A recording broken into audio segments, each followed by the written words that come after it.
This thing just kind of blinks randomly. Is it a watch?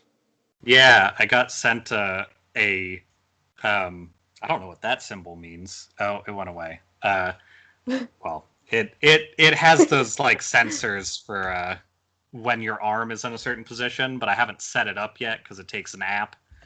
And I'm probably going to do that depending on what I eat and drink during this tomorrow. Anyway. App-controlled things are cursed, as we were just discussing. Yeah. App-controlled really things are problematic. Stupid. Welcome back to this week's podcast, where we really hate app-controlled things. This week's podcast is going to be brought to you by hot-headed dreams and sexy death porn. This week's podcast is also brought to you by Mars and Loud Men. I am your host, Madison. I'm your other host, Jesse James. Nice. What? Yep. Okay. It's been that kind of week. Yeah, it's been that kind of week. There's been a lot of dumb shit. If you live in certain parts of the U.S., there's been a lot of dumb shit. And hopefully, if you're experiencing that particular set of dumb shit, you're safe. Here, the snow went away. Frozen. So, it's just raining again. But there are... So, if you're from or have been to Seattle, it's raining. It's kind of normal out. It's not, like, all that cold or anything the last couple days. But there are still piles of, like, 10 feet of snow in parking lots that are just, like, weird, giant, dirty snowmen now. So it very quickly got covered in snow here and then pretty quickly just turned into giant piles of it. Yeah. We have a similar situation here. Not as much snow as it sounds like as you guys got, but which is odd because usually we get more snow, I think. Yeah, it could just be where I'm at too, but we definitely got more than most years. Yeah, we got, I mean, it was a very, very light winter. I think it has only snowed maybe a couple of times before this, and it was very, like, much a dusting, kind of. And here, I think in the last 2 or 3 days, we had maybe, like, 4 or 5 inches of snow. Oh, yeah. So, yeah, that's more than we had here. We just had more than we usually do. Yeah. It didn't stick around very much, though, so it was not too bad. Definitely not as bad as, like, Texas seems to be getting it. Not in quantity, but in ability to handle the situation. Also, my understanding is that the coastal part of the West in the U.S. is one of the only places that has updated power grid structure. So over here, we didn't lose power at all. The power, like, swayed a bit. Like, you could see the lights dim and come back and things like that. But nothing too bad happened. I think Portland got a bit of that shit going on, but most of the West Coast was pretty normal.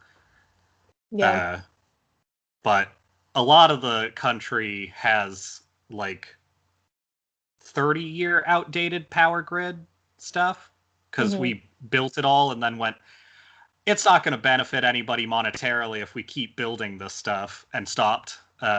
So it's pretty much just, like, Seattle to Southern California that has updated power grid stuff because we've been worried about earthquakes, I think, was part of the reason.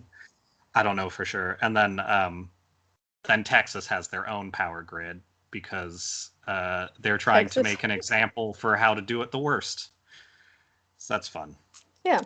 Well, I guess that's a good time to remind people that this is our conversational leftist mukbang. Yeah. So what are you... I know you have snacks. I do. Haven't seen any of them yet. I have procured snacks. So, first item of the snack business is this bag of chips. The dill pickle version. There's something comforting about the dill pickle chips. Yeah. Big fan of them. I think everyone is either incredibly on board with pickle chips or incredibly not for the idea of pickle chips. Also, I personally feel like dill pickle chips are the genesis of that green and brown, like, natural, like, style.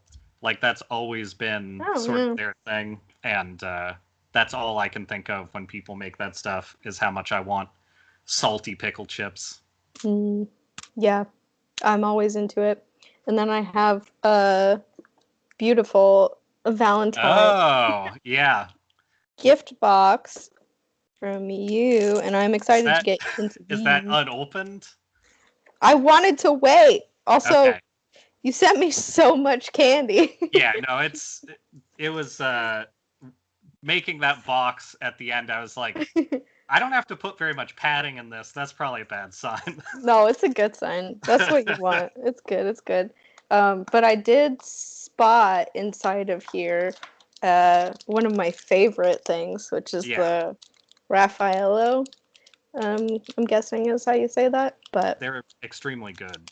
These are my favorite ones, and Ferrero Rocher is always good. Yeah, it's kind of that, like, you can tell if people are good people or not by if they like those, because if you have no joy in your heart, you don't like those candies at all. Exactly. Yeah. Any exciting drinks? I do have an exciting drink. I have a hard kombucha.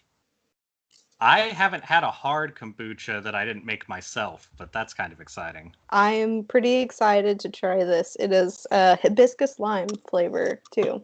What's its percentage? 4.5. Okay, that's pretty good. That, I think kombucha normally is like 1.6 or in that range. They probably are just kicking it up to get it to like beer level, but nice. Hello. Aggressive. It is an aggressive boot.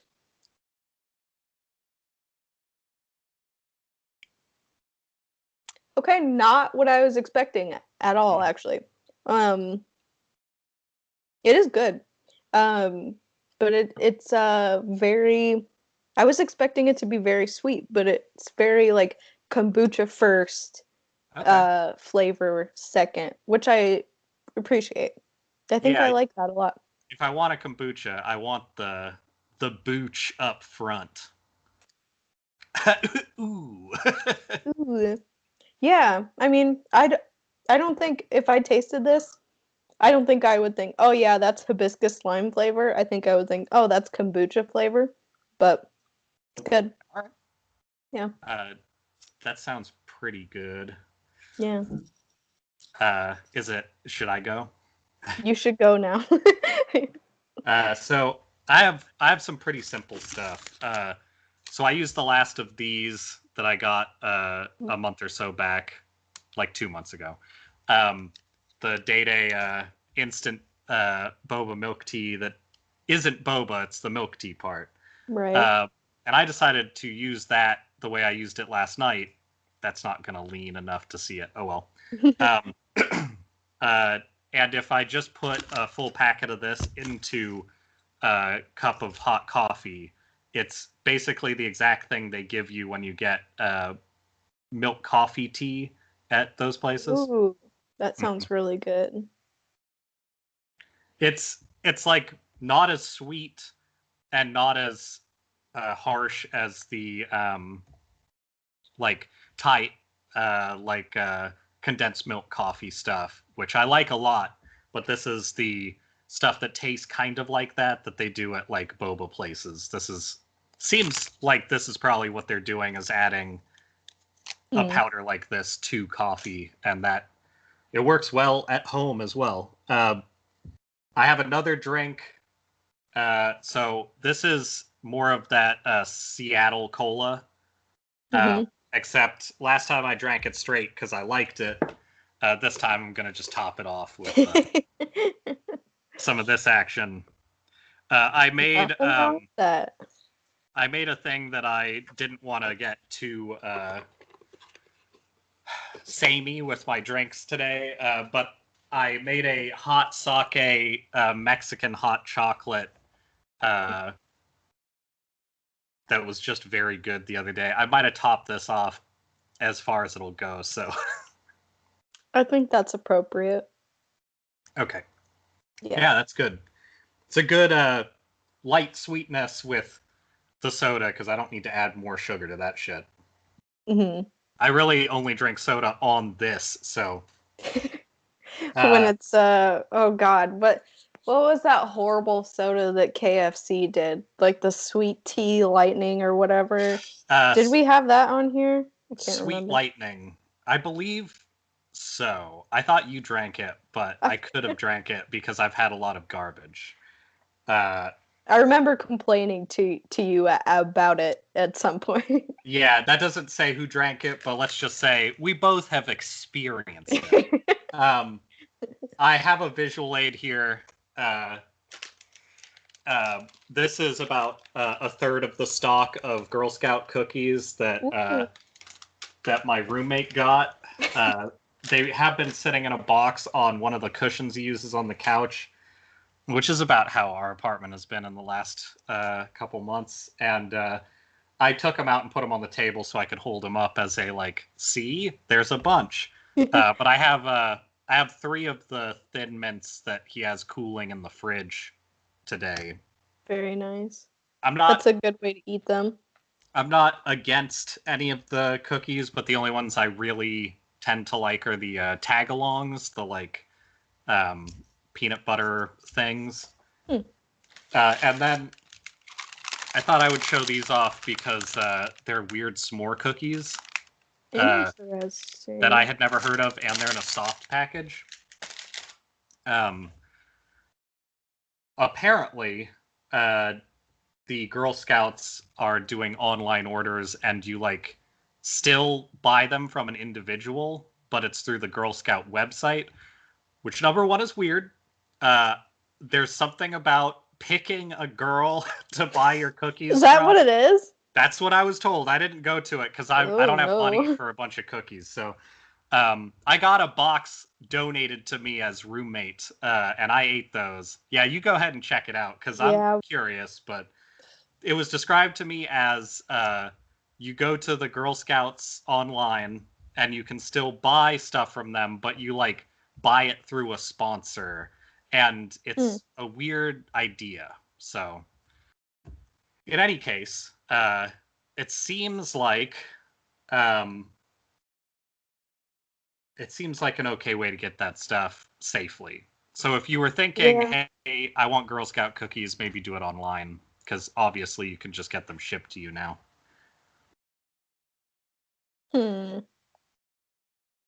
Oh, they have clearance cookies. Huh. I think. Interesting. Oh, maybe this is just merch. Dang it. Oh. Oh, there's a very tasteful t-shirt that just says, I heart cookies. Okay. It's pretty good. It's very general. I feel like we could sell that shirt and it would be potentially the same shirt. Yeah. This website is a little difficult to navigate, and I'm going to give up now.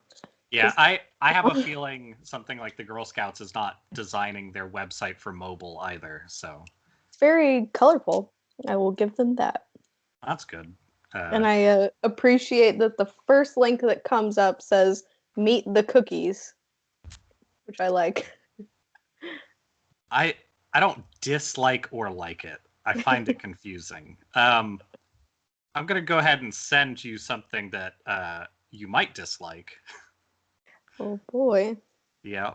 I'm gonna slowly unwrap this delicious. Oh yeah. Raphael. As loud as possible, please. Okay. Let me in.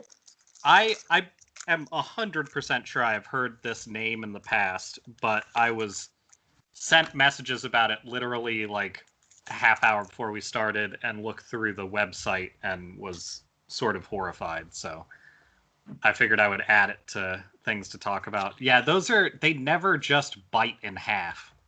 They always have to like shed a bunch of weird shit all over. But it's good. Yeah. It's good. Really good. Okay, here we go. So this is from a website called masterworks.io. I think it's one of my least favorite things on the internet now. Huh. Let me know if you can identify what they're even doing, and then I will tell you more about it. Blue chip art. Mm-hmm. Yeah, they have a lot of like very boring layout. Are they stock marketing artwork? Yep. I don't like that at all. That's dumb. So masterworks.io is there's interviews of the guy who made it from like 2 years ago. So it's not like a new thing, but it is apparently, I don't know, out of beta or whatever the fuck they're doing. Their whole deal is that they are trying to turn fine art into stocks by selling shares of individual artworks. So like a bunch of people will put money. Yeah. A bunch of people will put money into a piece of art as though it were a stock in a stock market, like a stockholder.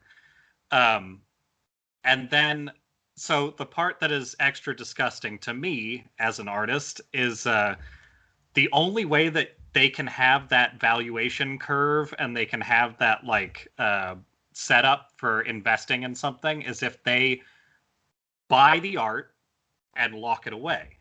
So essentially, they need to warehouse all of this art and own it so that the value can go up on it and they can sell individual like ideas of owning that artwork. Like, to me, I think what people should take from it is, oh, right, the stock market is fake too. But instead, I'm sure tons of people are going to look at this and be like, yeah, that's cool. Let's turn fine art into something you never look at, but you do make money off of, maybe, eventually.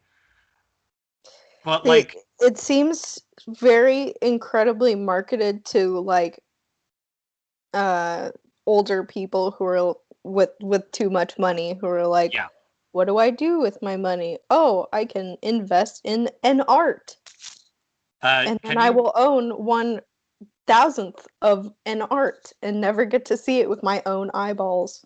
Yeah.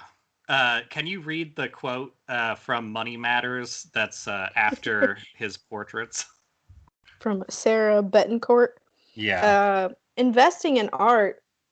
Oh, she also gave, I don't know what the context is here, but this is listed as 4.5 stars out of 5 review. Okay. Investing in art is an amazing opportunity, especially if you're someone who has always wanted to become involved or be more involved in the art world. Yeah, that's the best way to do that. You can create financial stability with investing in art and making it a part of your overall investment portfolio. Yeah. God, that's so cynical and craven and boring to just, ugh. But could I browse returns on Claude Monet? Can I just get that organized high to low, please? It looks like there's a pretty harsh raise in some of these gross appreciation stocks on this Claude Monet painting.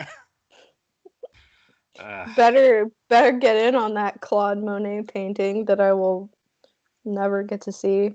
Also, there's only one face that could be the guy who does this, and it's this face for anybody who wants to know. Let's get that fire focus so you can kind of see it there. It's a really good. I like how the guy with a fine art investing podcast has like a really odd caricature, like graphic pencil sketch, almost It's just app generated.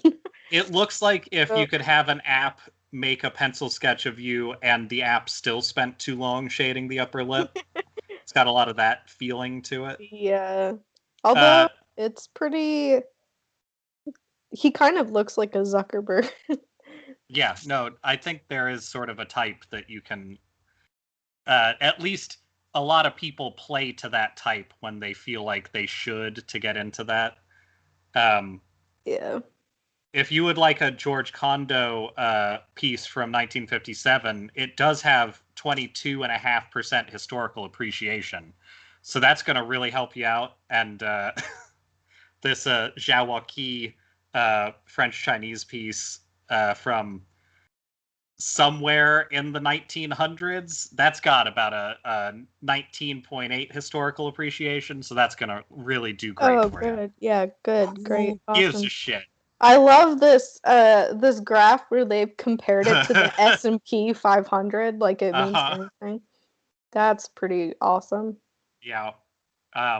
Wow. I'm sure all these artists would be absolutely thrilled at this. Yeah. I think one thing that artists definitely are very in line about is the idea that we should bury my art in a hole where no one can ever see it, and rich people should get richer off of it by not seeing it. By not being able to see it. I think that's what all artists would really like for themselves and their work. Mm-hmm. That's just, what I would want in my future. Exactly. It's the exclusivity. I want as few people as possible seeing it so everyone knows it's really, really good. Yeah, visual communication is about the idea of communicating making you money while it's buried in a hole. Yeah. Bitcoin in a nutshell, right? But the hole is the internet universe. Yeah, basically. I mean, it's not that different from money, but at least money is like a handshake. Bitcoin is like, I don't know, a slightly slimier handshake. 3 passwords away from never existing. I think it's 2 passwords away now. Oh, no. Yeah. Oh, he's just never. I would never try the last 2. I heard somebody say, I think it's right. He should sell it for way under cost to somebody who's confident they can solve it. That's a good idea. Like, sell it to a company that's like, oh no, we have an algorithm, and then let them fail at it instead. Mm-hmm. That's smart. You should do that. Oops. Let's see. What in the world of not smart things should we talk about next? Well, I have the shrimp chips with me. And I also have this barbecue biselli. So I have some other things to eat, but who knows if I'll get to opening that stuff. Just to round that out. I also technically have a drink, but if it shows up, people know. So. Okay. It's en route? It's en route in that I'll get it if I need it. Okay. That's not a bad situation. I mean, that's the situation everybody wants to be in. Not the situation everybody wants to be in is Texas. So I guess if anybody's not from the U.S., a quick primer on Texas is that all those like general things you hear about Texas, about them being like individualistic for no reason, and basically what stereotype America is to the rest of the world, but for real. They are, but also there's a lot of like normal people there, but they're not in charge of anything. So yeah. The like oil baron cartoon people privatized their power grid in Texas, or they kept it from being added to the country's power grid, so that they could make money and make all the decisions off of whether or not they get the money from their power. If they like want to sell it to a neighboring state, which is the kind of thing that happens in the US a lot, they can choose to sell it for way higher prices because they're assholes and they don't want to do it with everybody else. It also means that they can avoid building things to the same restrictions, like the federal restrictions of hey, if you're going to build, for example, right now a bunch of windmills, you have to have these precautions and these invested bits to make sure that if everything freezes, they have a heating system so that they don't block up your power by getting frozen. They didn't do any of that shit, so they had it was a pretty marginal, it wasn't a huge power loss from that stuff, but they also cut a bunch of corners with the stuff they're supposed to be proud of in Texas, which is their natural gas lines and shit like that. Yeah. And that stuff all froze too. So now they basically just don't have power. I think right now they're buying power from Montreal, I want to say. And a decade ago, they bought their power from Texas, or not, from Mexico. But this time Mexico wouldn't or couldn't. Probably wouldn't. That would make sense to me, honestly. Why on earth would they not want to do that? Though? Can't think of a single reason. So I believe they're currently getting some auxiliary power from Montreal to supplement their power grid, but the only places that have power are the places where people with money are, which means there's a whole bunch of families and regular ass people who are literally just trying to survive and don't have water or food in Texas right now. Yeah. I think last I looked, there were confirmed 30 or so deaths just from weather exposure type of stuff out there. And there's a lot of messages I've seen from people in Texas that are going on 3 days without water, period. People having to clean and boil their own water to drink right now, which is completely insane. So that's a thing that's happening in the U.S. Texas is the second largest state in the U.S. and definitely for land mass, not for people, but still a lot of people too. But number 3 in people or something. It's a fuck ton of people. Yeah, and enough of them currently have no modern anything in the middle of winter to help them out with stuff. And did you see the quote from the dude who is the mayor of Colorado County or some shit? Something? No. Okay, let me find that quote. Because it's pretty indicative of how people are. We've had some really cool politician reactions to the Texas situation, which I'm sure we'll get to shortly. But yeah, if you want to cover the other one, I'll read this off first. So this is from Tim Boyd, who I guess retired or something this morning. Huh. But I don't think he was planning to do that. But he wrote this night before last, I want to say. This is just one big screed from him. Yep. It says, "Let me hurt some feelings while I have a minute!" 2 exclamation points. No one owes... Okay, this is from a mayor. I just want to reiterate that. No one knows you... no one owes you or your family anything. Okay, good. Starting off with some good grammar. Nor is it the local government's responsibility to support you during trying times like this. What is government for then? For kicking you in your face. This all... Every single sentence for the first few has an exclamation point, and most of them do throughout. Just so you know the tenor of this. Sink or swim, it's your choice. The city and county, along with power providers or any other service, owes you nothing, all capitals. I'm sick and tired of people looking for a damn handout. If you don't have electricity and you step up and come up with a game plan to keep your family warm and safe, period. This guy's, he seems drunk, honestly. Probably. If you have no water, you deal without and think outside the box to survive and supply water to your family. If you are sitting... Yeah, that's where I keep all my water, is underneath my boots. So I guess I'll just pull myself up by my bootstraps to find all my water and my electricity that I hid underneath them. All my delicious water that I'm keeping hidden because I'm too lazy to have it out. Damn, I should have thought. I'm not industrious enough to be thinking like this genius.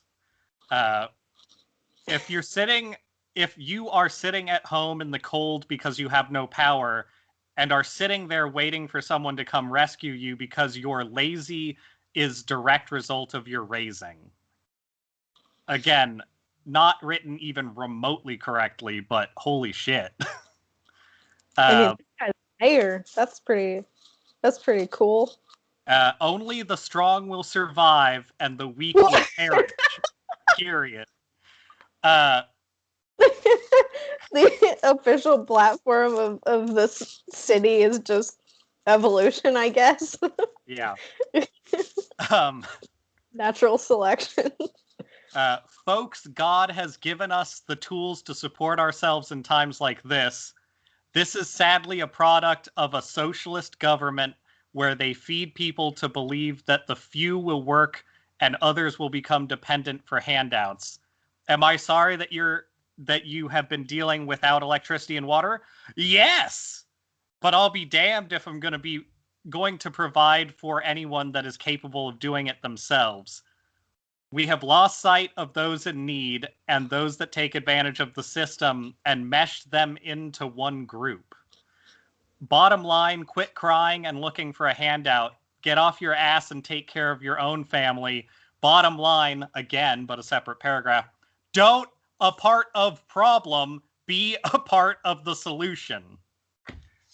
He wrote don't a part of problem in there. He's either drunk or not the smartest, but he's a mayor. Seems so like a mixture of drunk / old man Facebook rage or Twitter, whatever that is. I don't know how old he even is. Anyway, that's a special message from Tim Boyd, ex-mayor in Texas. Man. You know, that is my favorite parable from Jesus. Only the strong shall survive. Yeah. I really like that one. Yeah, that's actually why they put him on the cross, was because he was too strong and they wanted to take him down a peg. He couldn't provide for himself well enough. Meanwhile, all these fucking Antifa windmills are out here fucking up our power grid. God damn it. Oh, that is fun. Guess where Ted Cruz is? Yeah. Where on earth is Ted Cruz? Representative of Texas. I mean, he'd be in Texas or Washington, D.C., right? One would think, especially in a time such as this. But, you know, sometimes you just gotta go to Cancun and vacation because it's easier and nice and better than being home in your cold house, I guess, which probably would not even be the case. But you know what I have to say about that? Spring break!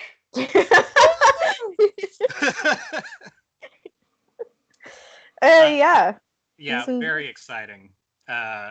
Those pictures of him in the airport are the most like somebody trying to be like, if I just act like I'm not Ted Cruz, I'm wearing a mask, they won't notice. There's a lot of him looking like, I'm minding my own civilian business. Yeah. Come on, let's get to Cancun now, though. Did you see his really tepid excuse for it that he put up later? Yeah, it was something like, oh yeah, my daughters were like, I want to go somewhere warm or something like that. And they wanted to like go on vacation. So he's like, okay, Cancun it is. And then he had in there that his plan, apparently, the way he wrote it, was he was going down there for a single evening and coming back the next morning, which is not where you take a suitcase. But, yeah, you know, whatever. Yeah. Anyway, Ted Cruz is a piece of shit. That's cool that he's not even like sturdy enough to hang out in the nice part of powered up Texas and deal with shit like that. He has to run away to a completely different country where it's warm all the time. Yeah. God, what an asshole. Also, it's a ice storm, so like flying is probably not the safest, but also he has a very good excuse to not come back until it's over. Yeah. I can't imagine that happening. Can't foresee that being the case. Impossible. Only the strong will run away to Cancun. That's what they say in that Bible. Cruising on down to Cancun. Yep. Anyway, I guess on a happier note, Rush Limbaugh died, and that's pretty cool. Yeah. Yay. Some jazz snaps. Snaps for Rush Limbaugh's one of the biggest pieces of shit that has probably ever been in the United States. He's, as far as I'm aware, he is sort of the inflection point for modern conservatism. Like he more or less developed the modern way of talking about conservative politics, of being like, if you're engaging people in a way that will make them really angry, then you'll always be on top. And then he just did that for his entire life, or his entire career at least. And it worked, and he got the Medal of Peace, I think, last year. That's nice. Yeah. So thanks for leaving that upper decker on all of us, Trump. Yeah, that shit is, the stuff that he has said is like some of the most like bald, vile shit ever. Like it's it's just like straight up incredibly racist and incredibly sexist. He's like a big reason why I think the term feminazi exists. Like he basically coined all of that. He's pretty much all of the ideas in conservatism rolled into one person who pushed it. Like if you were, well, actually there are quite a few places that have it, but still, I think if you were to make a propaganda like figurehead of that kind of movement, he would be the right caricature for it. Like he's always kind of been that person. And going through writing that he's done last night, I realized that his method is the exact method that Alex Jones copies. Every single thing that he said was what Alex Jones does. To the degree where I think Alex Jones read what he was doing and just copied it. Like that's all he has done. that wouldn't surprise me at all. Alex Jones was actually going to be the next person that I was going to mention in our honorable mention of assholes for this week. I'm sure you heard this. Also from Texas, for anybody who doesn't know. Yeah, it has to do with the Texas thing. I'm sure you heard this on the Knowledge Fight episode. I think it was the Valentine's Day one, actually. But so there was that like really horrific 130 plus car pileup in Fort Worth. Yeah, the one they have the video of.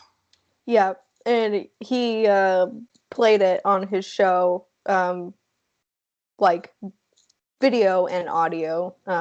Right. And Yeah. tried to preface it by saying, like, there are people dying in this, trigger warning, like, well, not trigger warning, but he's like, just so you know, this is real scary. It's like death, and it's like, what did he say? It's like a real life action movie played out. Like cars are flipping and cool. really neat. And so yeah, he played that on his show, and that was real despicable, but it was specifically very ironic to me because I remember a while ago, I've told you about the streamer that I watched, Hasanabi. He or Alex was going off about something that he said a while ago about 9/11 or America deserving 9/11, which is a whole other thing. But he accused Hassan of reveling in, quote, sexy death porn, which he never like expands on what that even means. But pretty ironic for him to be complaining about people dealing in sexy death porn when on your show that's literally what you are peddling in and what you are showing to people just for like shock value, I guess. I mean, you want to talk about double speak shit Alex Jones does. I went back because there's a couple of times when he talks about or has on Ted Nugent. And after our Ted Nugent extravaganza a little while ago, I went back and listened to some of that stuff. And another band that he talks about is Rammstein. And he makes the comment that they weren't pushing Nazi propaganda, but he specifically says after that that made them less German, which is a very weird, very quick thing he says in the middle of that just seems like he's not thinking about it, and it's the weirdest, like, that is the most Nazi thing I've ever heard. Somebody being like, only Nazis are real Germans, essentially. Like, Jesus. Whew. So that's rough. Yeah, I feel like you could... It doesn't take long to figure out what Alex Jones is about. He also has a fucking story he tells all the time about a Halloween where he got harassed by people in Austin for wearing his military police cap, and then he keeps describing it, and it becomes very clear that he's just wearing a Nazi like sergeant cap around town, which is like, of course, like, and that's obviously a stunt, but like, nobody's that into Nazis. And then also just like, and that's fine. Like, yeah, I yeah, doesn't take very long to understand what Alex Jones is about, but that was a particular shining moment for him this week, was the highlighting that footage. I feel like I remember him saying something like, I'm not doing this for shock value before he did it too. Yeah.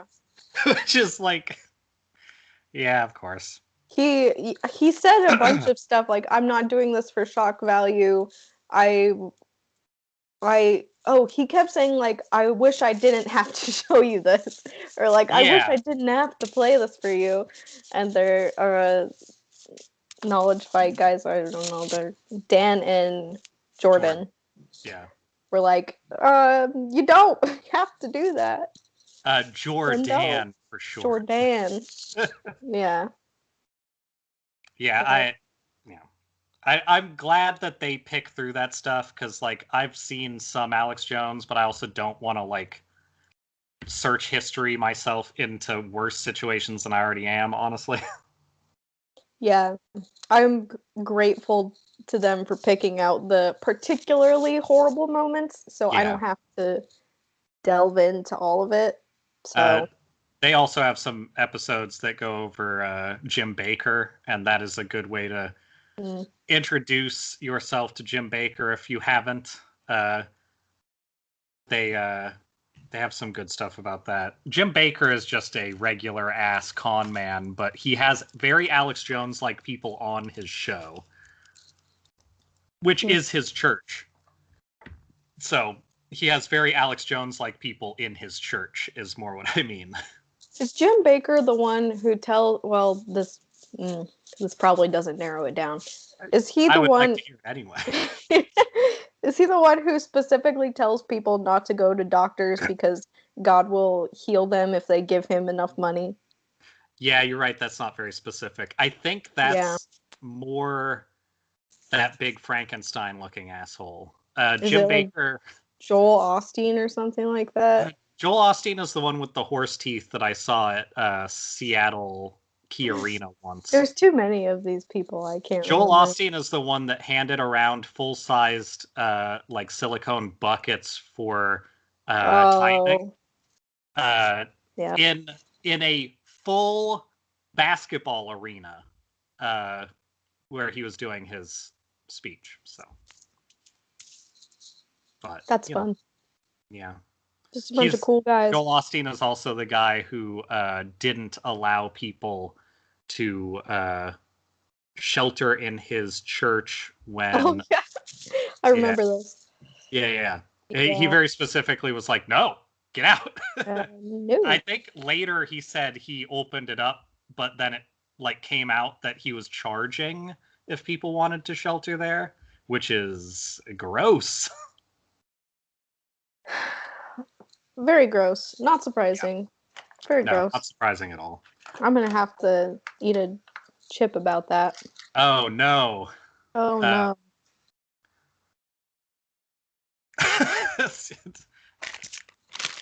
Very good. Welcome to Chip Testers.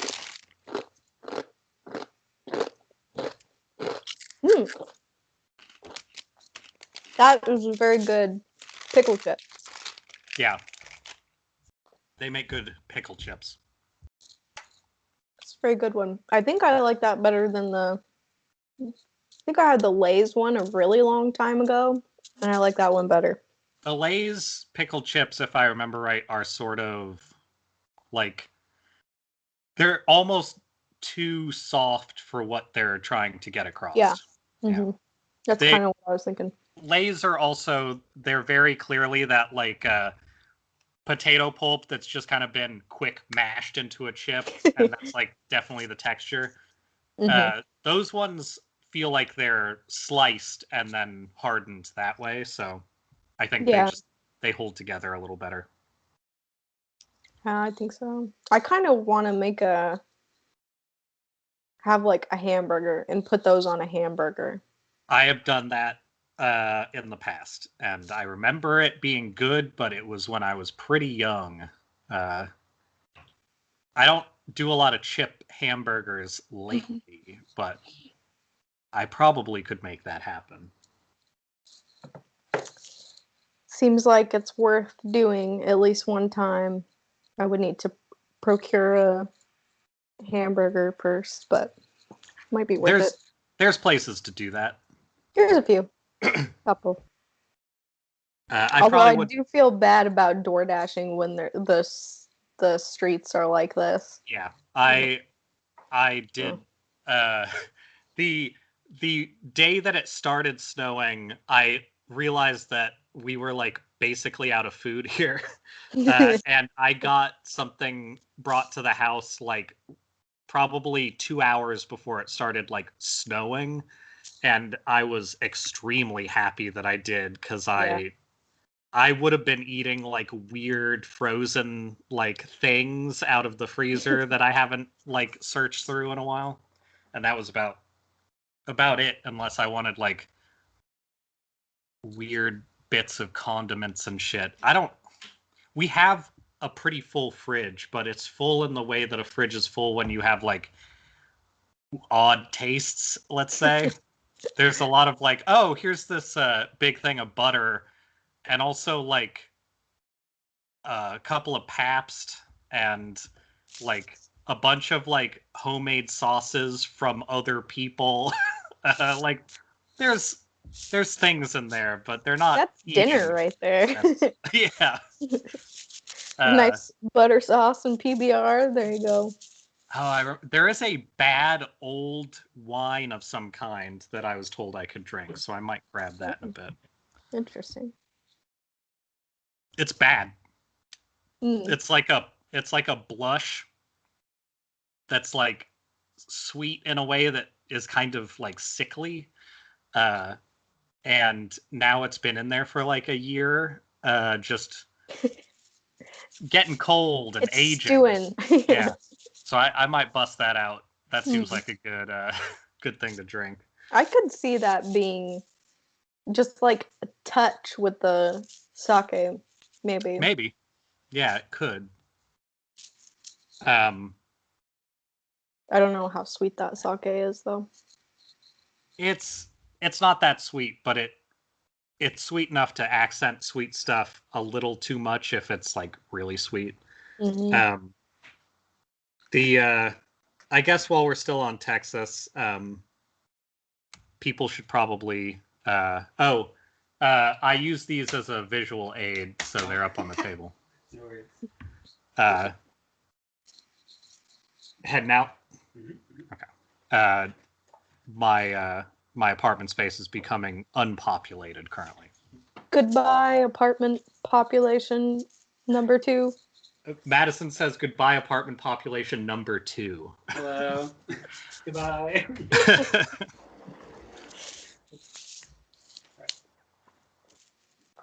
Text me if you need anything. Okay. We'll wish him well. Safe travels. Safe travels.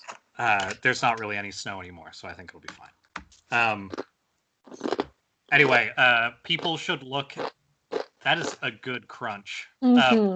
People should look into Texas mutual aid stuff because they're doing heating shelters so that people who don't have heat at home, which is a lot of people because it's Texas, can go shelter there, and they're just trying to get costs to like keep it running, basically.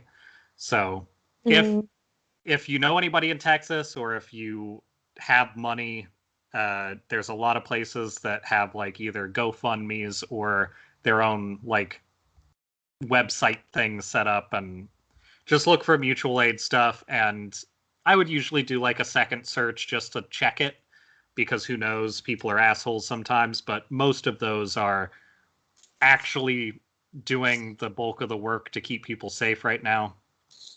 Any sort of like COVID relief place there might be good too, because even before this, they were having a really rough go of it, and there were like huge lines at food banks and stuff. So they were already not in a great spot. Yeah, Texas was fucked before the ice, and now this is happening. It's also like one of the richest states and has the ability to fix it if they wanted to, but they won't. So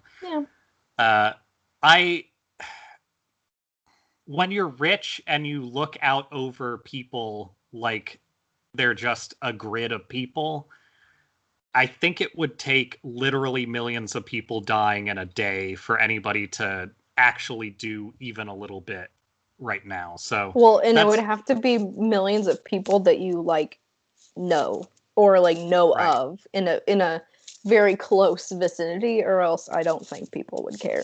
I think as far as a lot of our upper class in the US go, if a single small town disappeared mysteriously every day in the United States, they wouldn't care until it hit like a big city. You mean maybe like to the tune of, I don't know, 400,000 people over the course of like 9 months? Kind of like that. I think something like that would probably not really bother them. Yeah, I kind of think so too. Yeah. Or like fucking, I don't know, if you're Bezos and you look out over like the money that comes in and it escalates exponentially during a year when everybody's dying, you might not care that much. You might just retire and hand the reins over to someone else. You might just retire into a position that has more power. that could be what you do. That's fun. Fun for him. More power and less accountability because he can just tell other people what to do now. So that's cool. The other rich people news, Elon Musk is like not that far behind Bezos now in projected wealth, but only after 2020. He wasn't that close prior. And a big part of his like news recently is that like SpaceX has been supporting and continues to support like the seditionist group of like Republicans in Congress and stuff. Yeah. Like most That's companies, not super surprising. Most companies at least went through the effort of being like, we're going to put a freeze on paying you money for our own benefit for like a month or something. Like they did something to kind of try and do that shit. And like Elon Musk didn't. He just decided to keep paying them throughout. And he mostly just pays them when it comes to government stuff. So that's cool. Very exciting to have people in that position become a fuck ton richer very quickly. I want to check and see. There was a general graph that kind of showed the trajectory he was on that was very frustrating. Yeah. Does it look similar to the art investments compared to the S&P 500 graph? Yeah, except Bezos takes the place of the top graph chart. Oh, sick. Nice. Yeah, it looks like where Bezos is currently valued at like a little under 200 billion or whatever. But like raising quickly. Musk went from being like 25 billion to in just 2020 going up to about like 170 billion. Like he made a ton of money off of something for that year, but who the fuck knows why? It's probably all stocks and shit like that. It's probably all the fake shitty money ways that people make money, but like still. That's probably a lot of it. I think he also said in a semi-recent interview that not SpaceX, but Tesla, something having to do with Tesla, was providing some sort of service for like manufacturing the vaccine or something like that. Which who knows? Cool, I guess. That was also the same interview where he was like, "Yeah, we never stopped working." Yeah. He says a lot of good things, and he says them in the right way. Post some real good memes.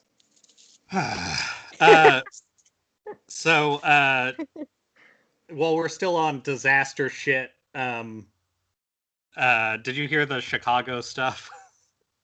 No. Okay, so, let's see. I don't know if I have the total amount. So the main thing is Chicago during 2020 received approximately $403 million in federal COVID relief funding,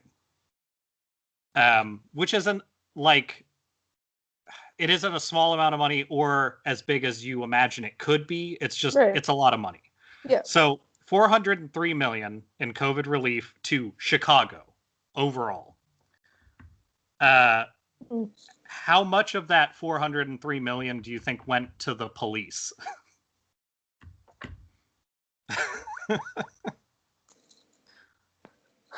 I'm gonna go with I'll just throw out a hot 30%, maybe 25%. 65%. 280 million of their 400 million went to the police. For COVID relief. This is their COVID relief, like, period. If you took that chart, you would have most of that pizza would be for the police. Ah, yes, the police. Yeah. Very famous for their ability to relieve the COVID. Uh-huh.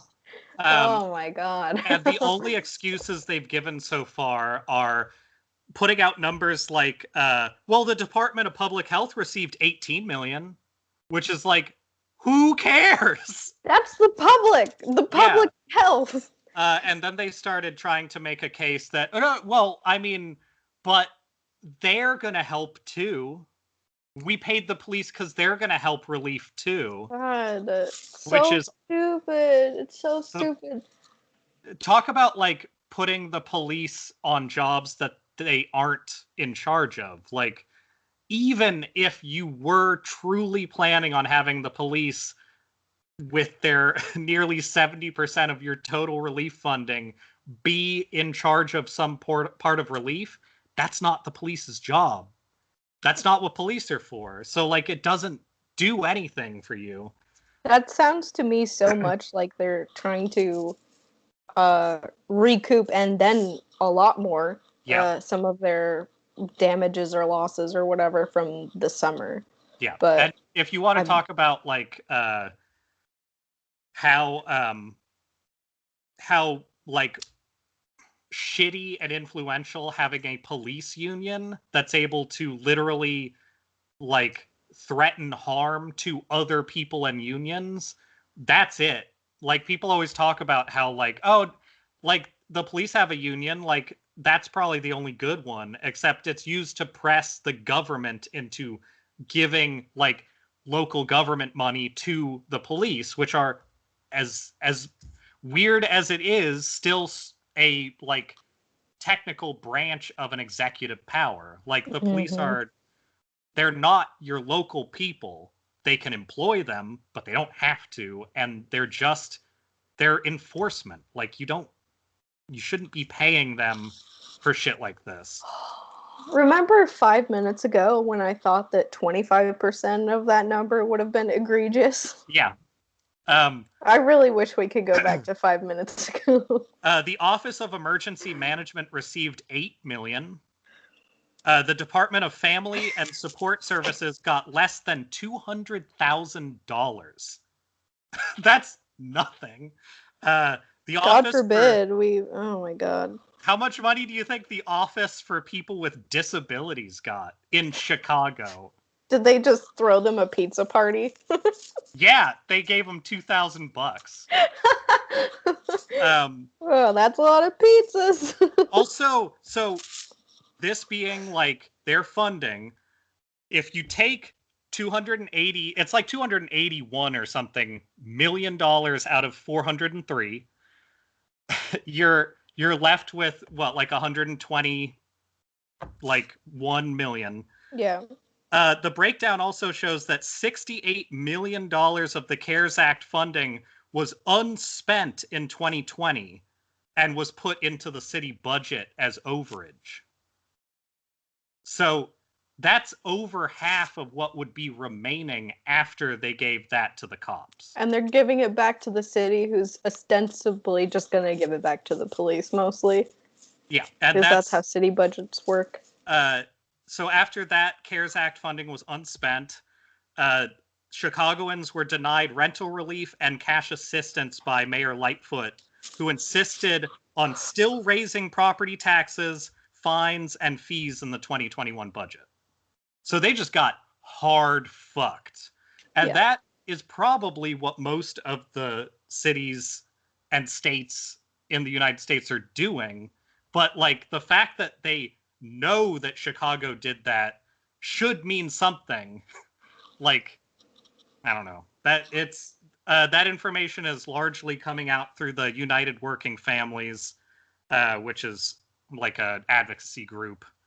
But, like, shit.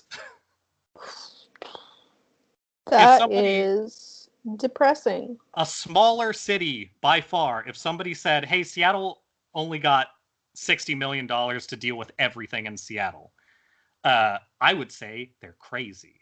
That's no money. And that's essentially what they had in Chicago. Was like, it makes total sense now why fucking Texas mayor man would be like, eat my ass. Take care of your own infants can deal with ice cold breast milk, you assholes. Maybe you should have had big muscles and a cool generator. God. But don't worry, because our policemen have tanks now. Yeah. If you want help yourself, because we're just public utilities and the local government and your representatives. We don't owe you shit. We don't work for you. You don't literally pay for every cent of everything we do. What's your problem? Who do you think you are? It's the Texas wanting government water and heat and fucking food. yelling, shut up, dad, at their own citizens. God. Every day is filled with pain. Also, I didn't look into this, but I did see a general thing that was stating that, like, part of it was something having to do with like the Trump shit, like part of his like acquittal stuff and all that was being referenced out of something called the Ku Klux Klan Act or something. So they're literally having to use like examples out of like terrorist hate groups to try and like defend these people, which is it's a good sign. Yeah, it's indicative That's of a lot of stuff. Yeah. I don't know, after this winter, like, tiny storm, like in the grand scheme of things, really impactful storm, but it shouldn't have been that big a deal.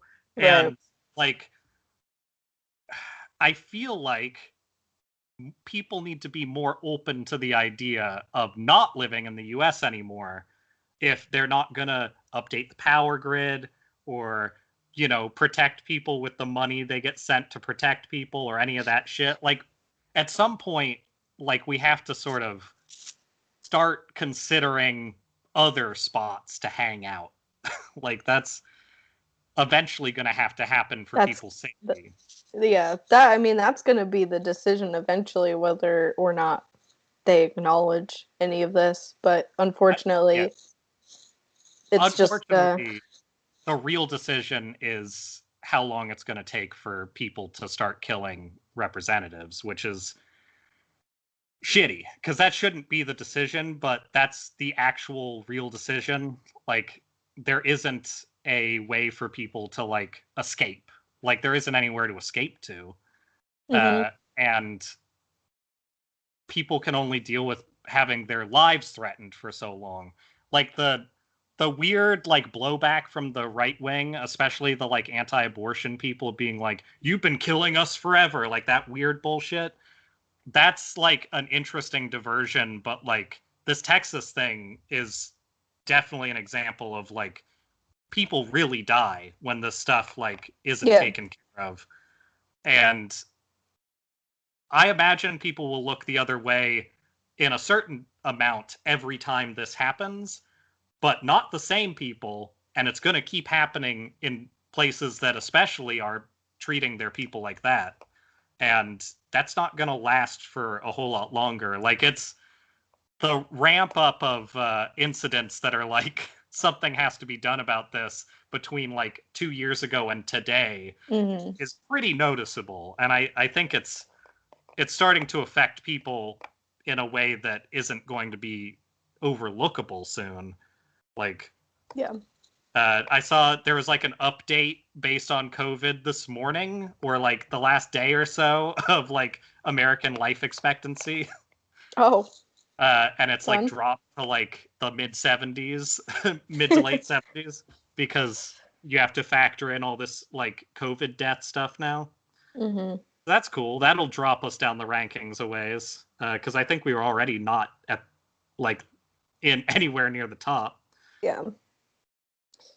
Yeah, I mean, all of that, just poor allocation of, not like it was an accident, just purposefully fucking over poor people forever is going to catch up with them eventually.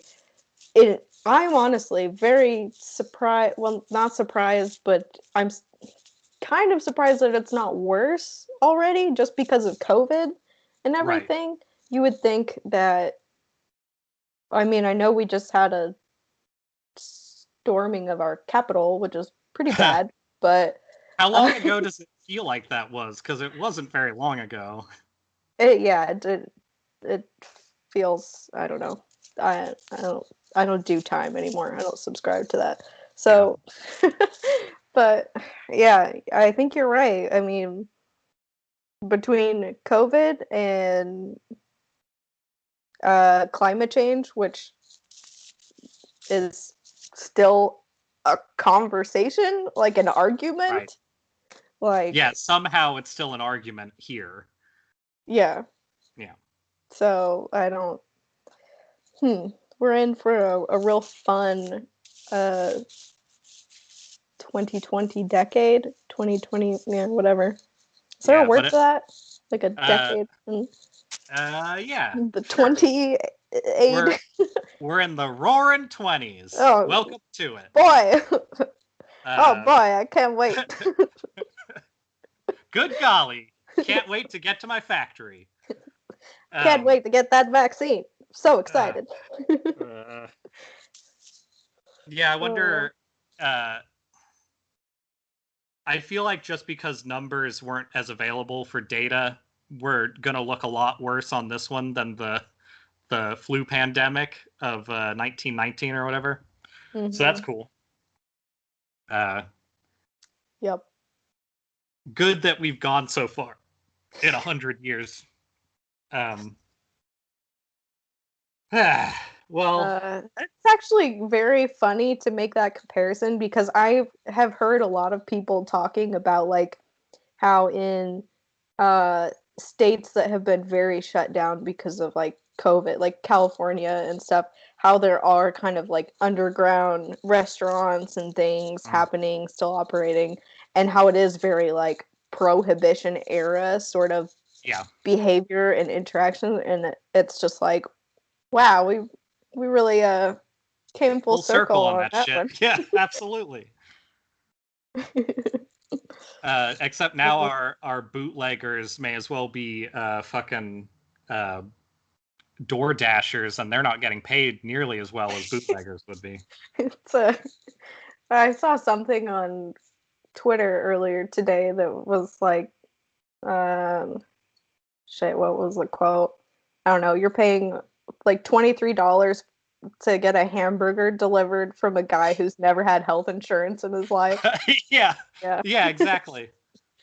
The greatest country on earth.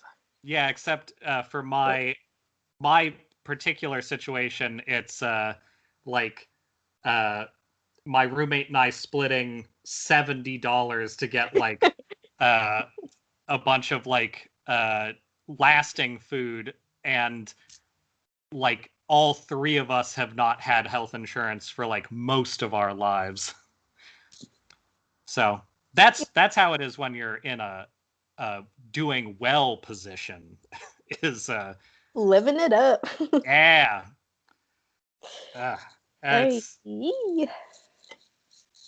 It's interesting considering how much better off we are than we could be as well. Yeah. I'm a free American because I can choose to drink as much hard kombucha tonight as I want to. Yeah. To forget. God, it's good to be free. So free. Mm-hmm.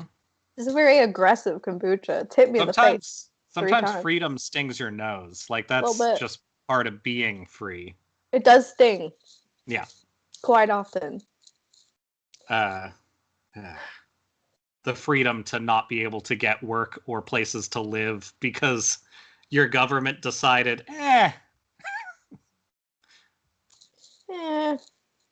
Sure, food and water is good, but you know what would be real good is like new car wraps on all of the police vehicles so they look extra cool. That would be fun. Let's do that. I was just thinking maybe we take this COVID relief and we give our police the entire yearly budget of what Seattle gives its police out of it. And then we divvy up the scraps to some. Yeah. How much should we give the disabled? How about $2,000? How about they just form a line and I'll just cough in their face? How about that? I'll hang out a window and I'll drop singles out of it, and it'll look like more. And the ones that can grab as much as they can. I think that is how the strongest will survive, because we're modern here. Mm-hmm. Yeah. I was talking with Nick about like if the world progresses in all the wrong directions and skips all the things that it should do, goes into like full catastrophe, and like the US becomes like a new Nazi power, like all the worst case stuff. Trying to work out like how everything goes bad, Africa would be the only place where I think most of the continent would be okay. And that's kind of weirdly reassuring of like, they don't really have a horse in the race for a lot of stuff. Because they've been so shit on for so long. And they have a lot of resources and stuff. They have a lot of space. They have a lot of everything.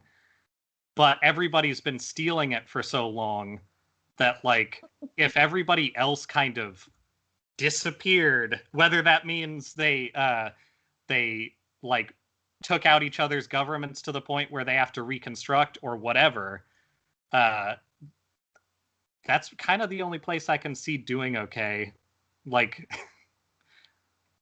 yeah, that might be one of the few places. That's a fun thought. Also, did you see that somebody, I can't remember whose projection this was, but it was like some article where they were projecting how soon most of the world would get the vaccine, and for Africa it was like 2024 maybe. Yeah, that seems right. Yeah, like maybe. I mean, who really needs the vaccine over there? Really? I mean, we barely need it here, according to geniuses like Joe Rogan. Our favorite. One of the quotes from Rush Limbaugh when I was looking stuff up was like him telling somebody who I think he just suspected was black on his radio show that he couldn't hear him he couldn't hear him through the bone in his nose. Like, just the most racist, weird shit out of that dude. Fuck. That's pretty gross. Also, some comments about how slavery did a lot of good for the country, and how what was it? Something about like you can't say much that's good about slavery or something, but you can say that like it was safer at night or something. Just like the most stereotypical like racist bullshit. And I've seen a lot of weird like defense of him online too, of just being like, well, you can't prove he said that. Where's the audio? And it's like, it's kind of like with Alex Jones, where it's like, there's like hours a day of audio every week for most of his life. Like, you go find the audio. Like, the fact that that is absolutely something that he would have said, and that people have had it as a quote for like decades, I'm probably inclined to believe he said that, even if I haven't gone and listened to that episode. But yeah, a lot of real nasty shit out of that dude when you go looking into more of his life. Yeah, I'm semi lucky to have like what's the word I'm looking for? Peripherally kind of known of Rush Limbaugh. I'm pretty sure that like my extended family has probably listened to him before on the radio or whatever, but I have not, so that's fine with me. Yeah. Dodge that bullet, I guess, because he's dead now. I think anybody who didn't listen to him really lucked out. I mean, I didn't listen to him because I hated him at the I think he was in somewhat the zeitgeist when I was like probably in like grade school or something. Like he's been around fucking forever. So I don't know. Guy seems like a real piece of shit, and I'm glad he's dead. Yeah. I hope he rests in piss. Also, not semi-related. I deactivated my Twitter and I reactivated it today, and I clearly have been following all of the right people because nobody in my feed was like, "Oh, but you gotta be nice to the dead people." You can't say bad things about the dead people, which I am pleased to find none of that on my timeline. But how was your I'm usually on a Twitter vacation. How was your Twitter vacation? It was fine. I mostly didn't actually even think about it. I don't really even know why I reactivated it, but that's about what Twitter is. Yeah. I was like less keyed into the news generally. But, oh no, yeah. That was when the impeachment hearings were going on, so I was kind of okay with that. Yeah, that's a good time to check out for a bit, honestly. Because who could have foreseen the outcome? Not me. Could have seen when famous Cancun trip taker said it's not really that important. He's already going to be acquitted. Like the first day of them like even talking about it or whatever. Yeah. Oh, sorry, it was 281.5 million on its police. I just I ran by the actual article about it. Wait. I would say that's about 285 million more than it should have been, probably, maybe. Here's a quote. Slavery built the South. I'm not saying we should bring it back. I'm just saying it had its merits. For one thing, the streets were safer after dark. That's a Rush Limbaugh quote for you.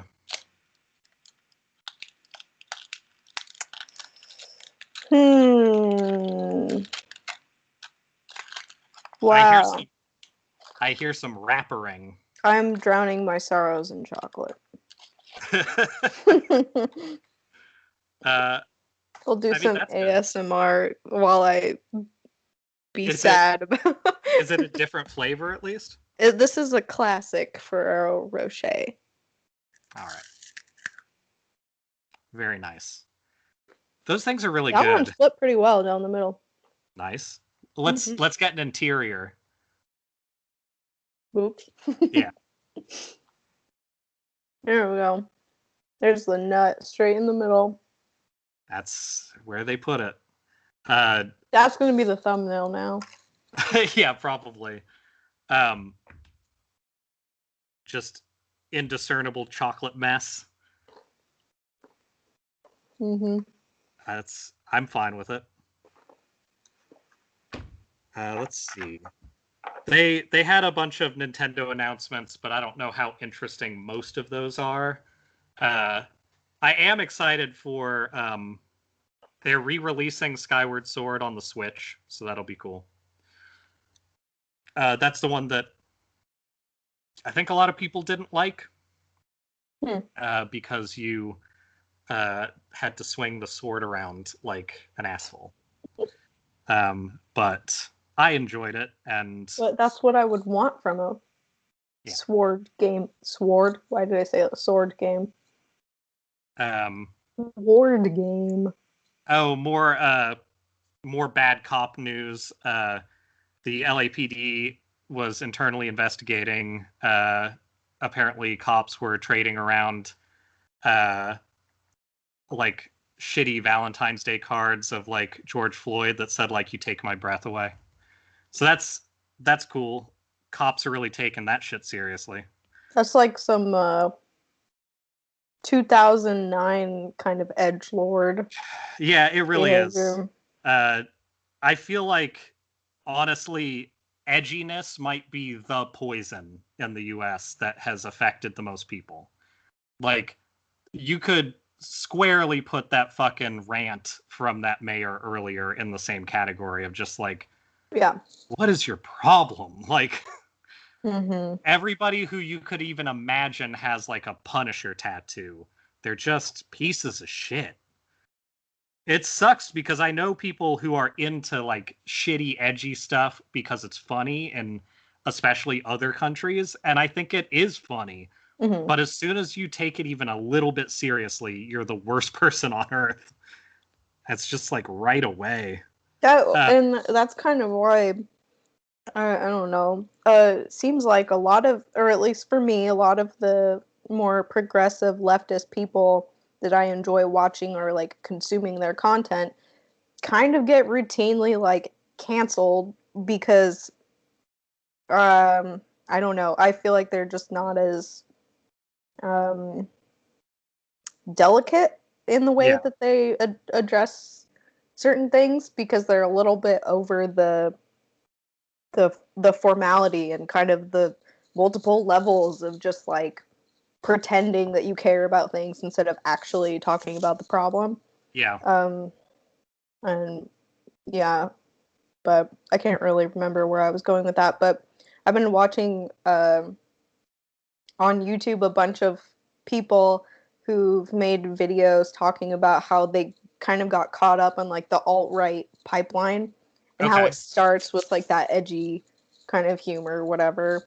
And then for one guy that I watched his video, it kind of devolved from there into like watching compilations of SJWs getting owned and that kind of shit, and like Jordan Peterson kind of bullshit. And Jordan Peterson is honestly one of the, up until recently when he like I think got COVID maybe twice, I forget, and his daughter was like inadvertently trying to kill him with like putting him on a diet that was like horribly the all meat diet. Yeah, like fucking with his body or something. That guy is completely crazy. Like, there's a lot going on there. If you look into like his life and not just like his current position, he's just weird. Like, he became very confident in his own beliefs and then got super religious and then just decided he was like, he basically thinks he's a messiah, but he doesn't talk about it directly in most things because he's like aware of how it sounds, it seems like. So instead he's just like quietly completely like self-absorbed and tries to come off as like a better person, but like it's kind of terrifying, some of the stuff he talks about. Like, his main thing is that he believes women are chaos and men are order, which is a real good start if you want to be the person with the worst opinions on the planet, is to think that women are like not evil, but they're adjacent to it. Oh, yeah. And men are there to fix it. Like, that's a horrible place to be. Anyway, Jordan Peterson sucks. I think, honestly, as much as a lot of even right-wing people hate him, Ben Shapiro has done a huge amount of harm to like younger people, especially. Yeah. a lot of Him that, and like Candace Owens and the people who can kind of put on a guise of like being normal, I guess. They can put on a guise of being normal for long enough to where when they say something really approving about Hitler, people go like, they probably didn't mean it like that. Like, oh, that's bad Hitler shit. just wanted the best for his country. He was just trying his best. I believe that was the Candace Owens take, something along those lines. Yeah. I mean, it's not that different from when Alex Jones called Hitler a complete stud or whatever. That's... God. Why can we not just enjoy Alex Jones as the immensely funny, hilarious content that he creates? In some other world, he's just hilarious, but in this world, he's terrifying and also hilarious. But yeah, too many people don't find him funny for it to be hilarious enough. And if only our education systems were funded, were good. Yeah, well, and it's fun on that because we can blame fucking Bill Gates for that one, which sucks.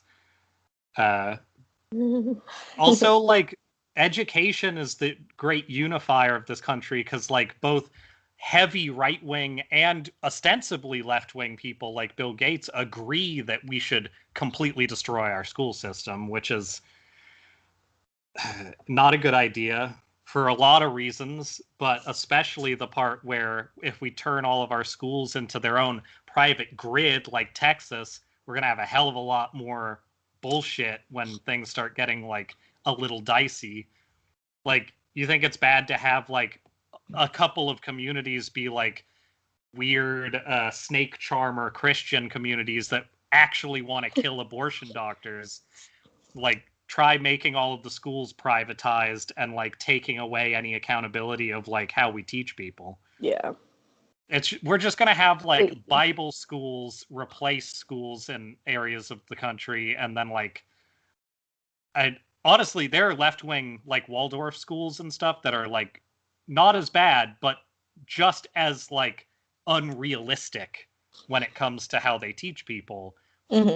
Like, I forget. I think the person who started the Waldorf schools and the way they teach is based partially on essentially believing in leprechauns. Like, that sounds like a joke.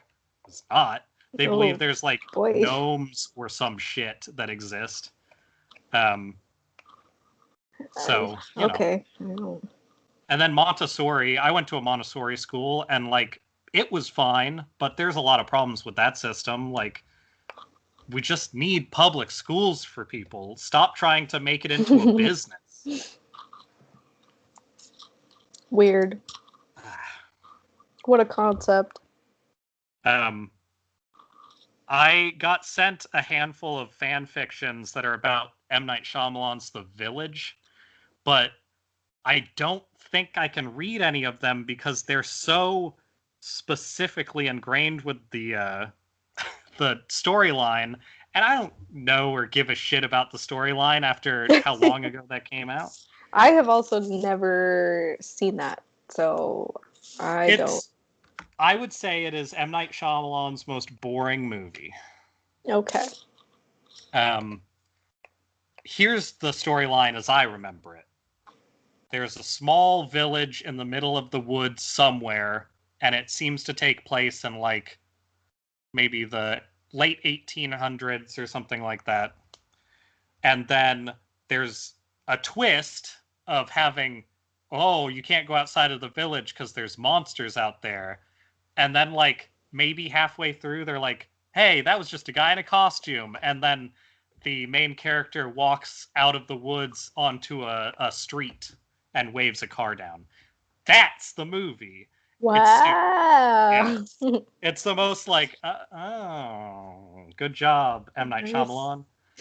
And it's just a bunch of people talking in like sort of old-timey accents to try and throw people off. And that's like the whole movie.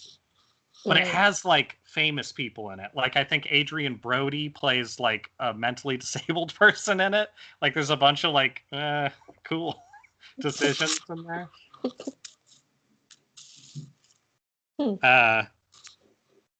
Well, I think a fan fiction would be. I'd be curious. Yeah. Based on that description, I'm sure they make it better? Question mark. I don't know about that. I think I will have to assess those a little bit more before I can find one to read. But I purposefully had not read them yet because I didn't want to, ruin the surprise. But when I skimmed over the first chunks of them, I was like, these people really like this movie, I think. So I just went to fanfiction.net and looked up Star Wars fan fiction, and the ad at the top is for wedding rings, and that to me seems like maybe the funniest thing to advertise.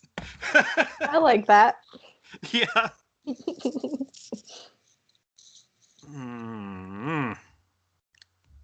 Man, there's a lot of dumb shit in the world, so I guess we have that to be thankful for.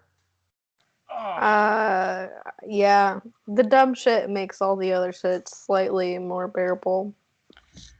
Yeah, depending on which dumb shit it is, for sure. Yeah. Let's see. I also sent you Natalie's recipe for fry sauce. Oh yes. That I'm gonna have to try that out. It looks like it's a less mayo heavy version, which is good. I think I would appreciate that. She was saying that the Utah version of it has like a reverse. It's like 2 parts mayonnaise and 1 part ketchup, and this is just 2 parts ketchup and 1 part mayonnaise, which I think is more my style. I would rather have more vinegar and less gook if I have an option of what to make. I think I would agree with that.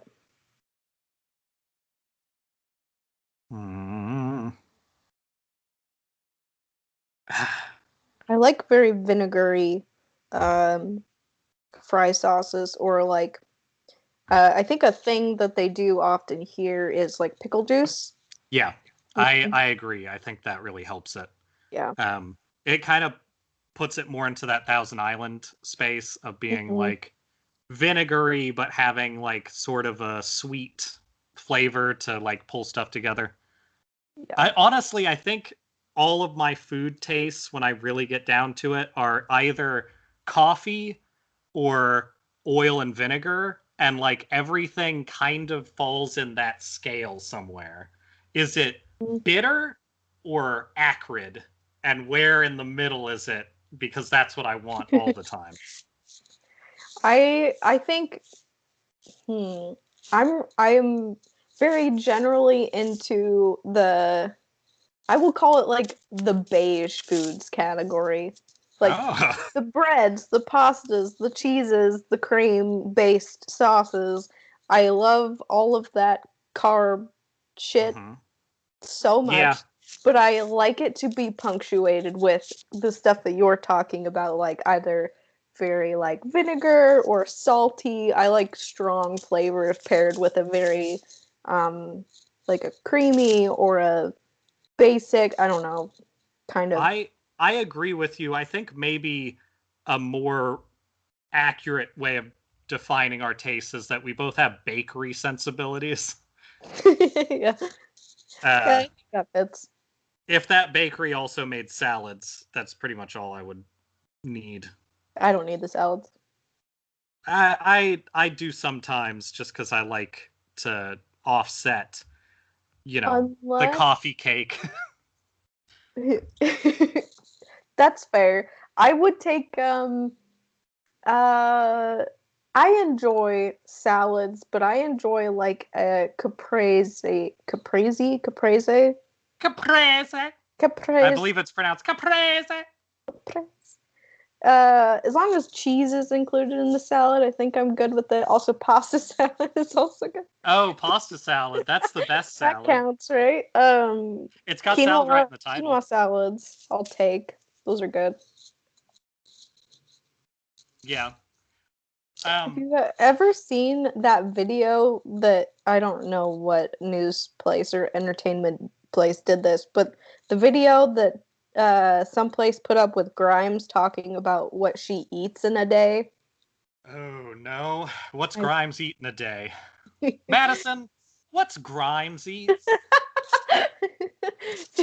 So she was pregnant at the time, and she said in her interview that she specifically hated vegetables, and she just will like never touch them. But she's pregnant, so she was like making herself eat them.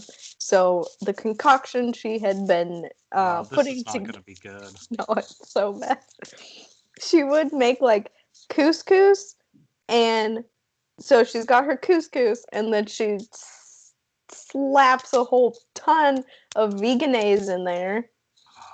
So it's just a, what did she call it? She called it like sludge. She called it sludge. She was like, I make sludge.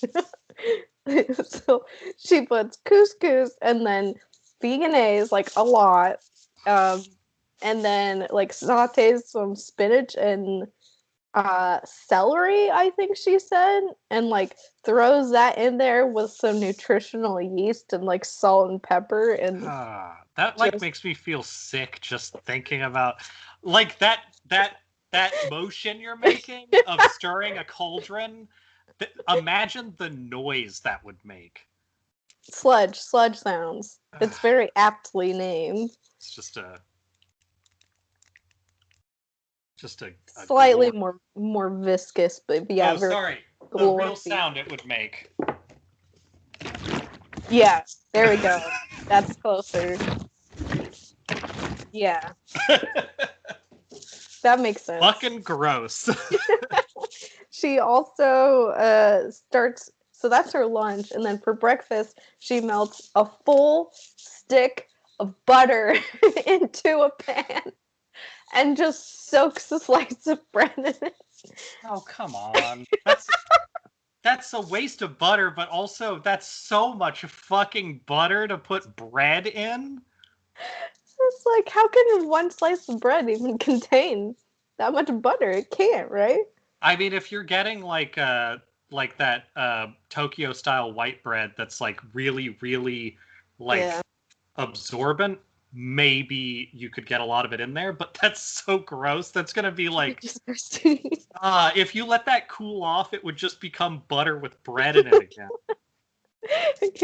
You could probably use it as butter again. Like, you could cool it and then just stick a knife in. I'm usually like I can talk about like eating very large bugs or like pigs that have been cooked in their own shit. I'm okay with talking about that stuff. Those two foods you just told me about are fucking disgusting. That is so gross. I can't believe that's a thing that people would eat. It suddenly, after hearing that interview and hearing her talk about it, it suddenly makes a lot of sense to me why her and Elon Musk's relationship works out. Yeah, they both have a lot of really big ideas. Oh, it all makes sense now. But I feel proud to have found finally telling you about a concoction that didn't do it. God, yeah, that's bad. That's not good at all. Oh, when you're naming your own concoction sludge. Like, I know that there's like edible slime. You can make things that are like usually for kids that are like, okay, like when I was young, I made edible silly putty that was chocolate. Yeah. And it was fine. It was basically just a dough that you could eat because it didn't have eggs in it. And it tasted pretty good, and it was one of those things that was it like basically as a kid it keeps you busy. Honestly, it would probably keep me busy right now for like 2 or 3 hours, and that's what you want. You want them to stay busy and then eat something they've been rolling around in their hands for hours. That's perfect. That doesn't even compare to making a veganese glorp with already like quinoa's fine, but quinoa is something I associate with like needing sort of aggressive and like usually sort of crispy or like textually interesting things to accent it. Like you can make quinoa with like bacon or something like that, where you kind of like grind it up really fine so that it's adding texture to the quinoa. You could do stuff like that. The last thing you want to do with quinoa is get it real wet. Like, you don't want to get quinoa just soaked and then try to gork that down, because it wasn't quinoa though. It was couscous, which is worse. It is worse. Couscous is less interesting quinoa. Yeah, yeah. It's like the I don't know, the hot cereal cousin of, I guess quinoa is also kind of a hot cereal. I don't know.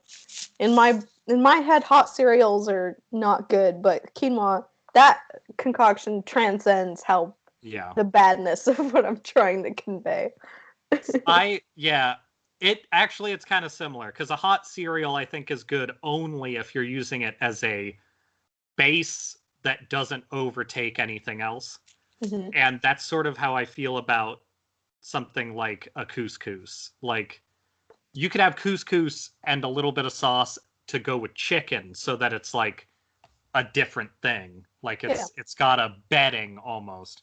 But if you were to chop up that chicken and cover it in sauce and make a glorp, it's already like, it's probably palatable, but it's not going to be like good to eat. Pouring veganese over it is the worst decision. You might as well just like fill it with uncooked egg whites and just like hork it down. Like, I don't even share the same like distaste for mayonnaise that it seems like you do. I'm generally okay with mayonnaise. Like, I like aiolis and things that I like very mayonnaise. I think mayonnaise is a good sauce, but if you weren't able to put an amount of tartar sauce on something, that's about how okay I am with mayonnaise. So like, you can dip into mayonnaise, you can use it as a spread, you can do all kinds of stuff with it. Aiolis are good. As soon as that mayonnaise is thick enough to have its own texture added to your food, I am no longer down with it. And what she is describing is taking that texture and making it a meal, which is the worst. Yeah, it's pretty bad. I think mayonnaise is the texture of when people spit on each other in movies. That is how I feel about mayonnaise. I think it's fine when it's treated like a sauce, like a ketchup or something. As soon as it passes that barrier and is no longer like accenting meats or something like that, as soon as it becomes its own character in your food play, it's not good anymore. Okay. Yeah. Yeah, okay. I see what you're saying. Because like, I've had tuna salads I like with it. Also, update, still no word if it's tuna. Doesn't seem to be. But I like a tuna salad fine. I personally choose to make it with avocado instead of mayonnaise. And plenty of people think that's gross because it changes the color of it to be brownish green. But I like that, and avocado to me is like only gross if it's old and gross. Where mayonnaise to me, it just is a accumulation thing. I still wouldn't want to like bite into an avocado either. The texture isn't like fantastic. But if that avocado was full of mayonnaise, I would like it less. I guess that's what I'm saying. If I bit into it, it's just ouch. Of like, yeah, no. that's more what I mean. Yeah. Okay. Understandable. That's an interesting idea, using avocado for the because that would like texturally take care of that problem. It does the exact same thing, but it tastes better. It like adds sort of a it adds all the fat and stuff like that you want to it, but it adds like a tiny bit of avocado to the edge of that tuna flavor that like is just good.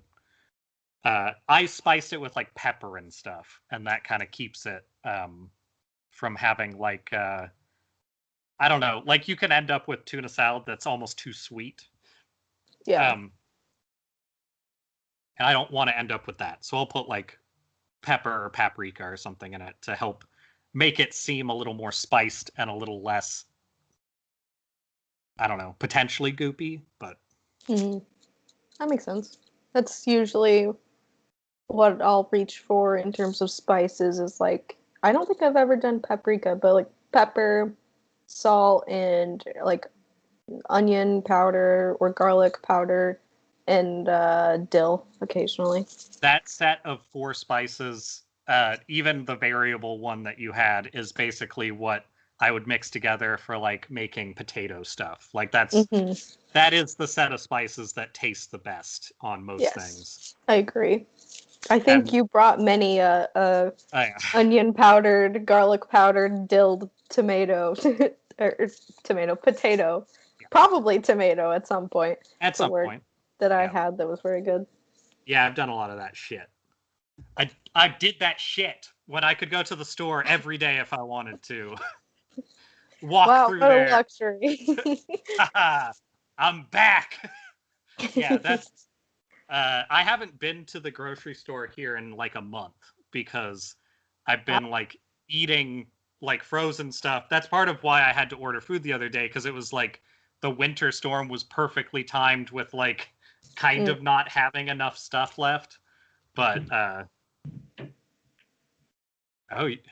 your ship is rocking. Yep. Or a dog is sitting. Sounds like a storm's a brewing somewhere in your house. It is nice that your basement sounds like a basement. I feel like that's a good... Wait, so we did another episode a while back where you were in the basement, but you were with a bunch of like storage. Is that across from you or something? So I guess technically that is the basement. I refer to this as the basement, even though it's not really, but it's more like this is our subterranean earth ground level. Okay. Ground level. Because if like outside of my window is just the ground. Okay, so you're a sub basement and there's a full basement under you? Mm-hmm. Just like one flight of stairs. Interesting. Underneath. Yeah, it's a very oddly kind of laid out house, but it's good. I don't like the noises though. I'm too kind of paranoid of a person to like have that going on all the time, and this probably speaks to some like childhood trauma or something.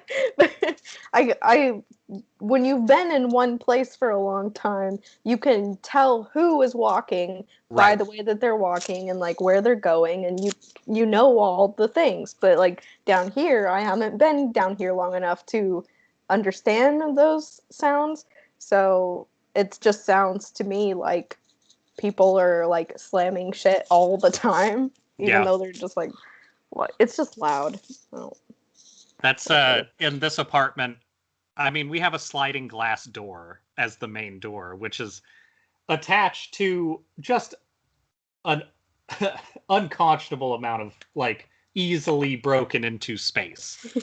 And then if you walk through the apartment, the first door that you get to is mine. And I've gotten to the point where I can hear if the slats that are like, we have those like twist back and forth slats for like window coverage. I can hear if one of them gets like wind across it and like knocks into stuff from inside my room because that's like the thing I'm listening for. Mm-hmm.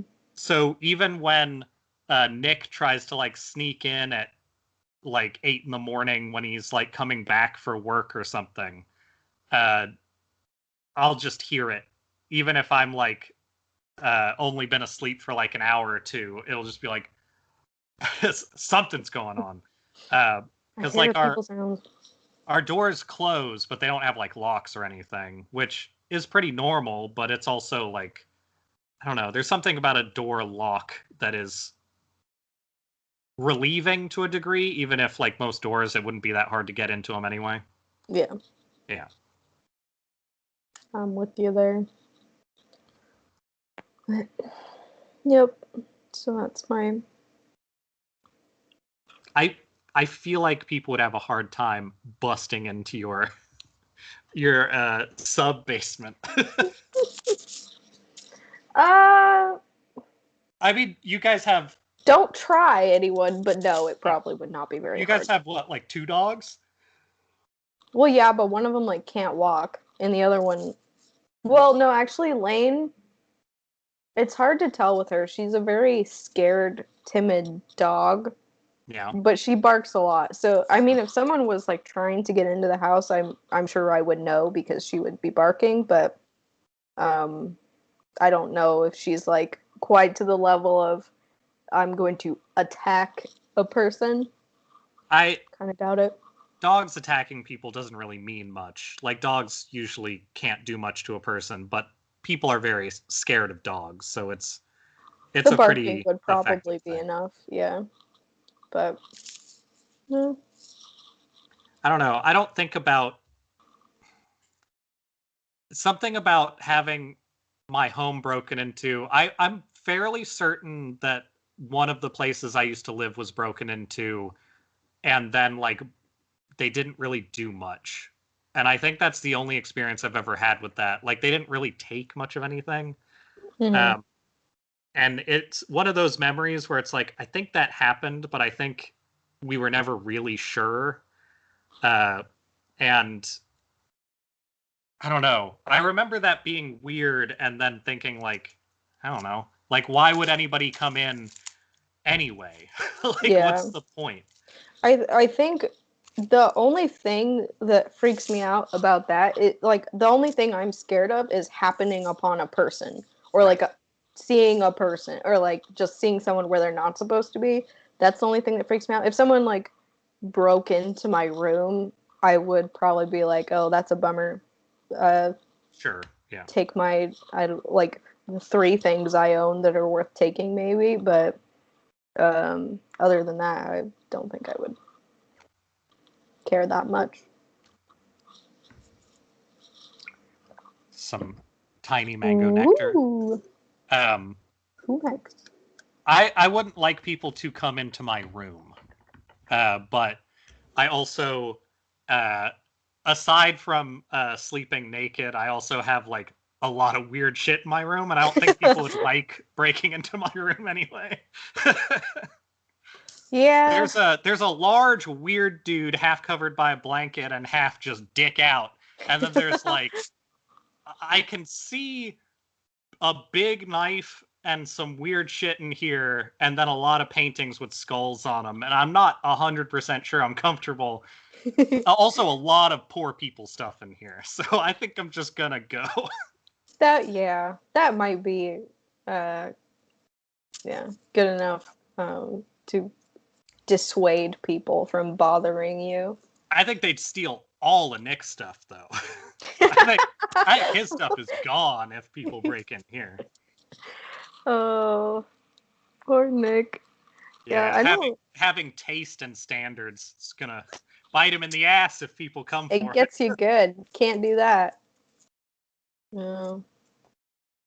I think, I don't know. I'm pretty sure this room is also haunted, or whatever haunted. Right, yeah. That room is now in this one, and maybe I'm just haunted. I think that might just be the case. That's the more Or- exciting option. I guess. Or, yeah. It seems to be mostly constrained to this house.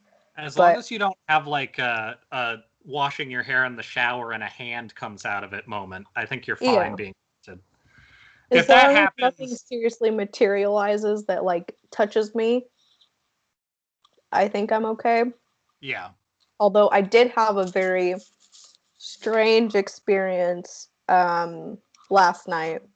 Yes. Did I? So I will preface this by saying I have been watching a lot of like paranormal investigation bullshit on YouTube. Yeah, because that's the only good media. Exactly. That may be feeding into this, but I don't think so at all. I don't think so. But anyway, last night I guess the story starts with I purchased a hair turban that is silk to wear to bed to like keep your curls from being insane the next day. But it's also a hair turban that it has like a kind of a towel material on the inside so you can use it to dry your hair. Okay. Meaning your head gets very, very hot inside of it.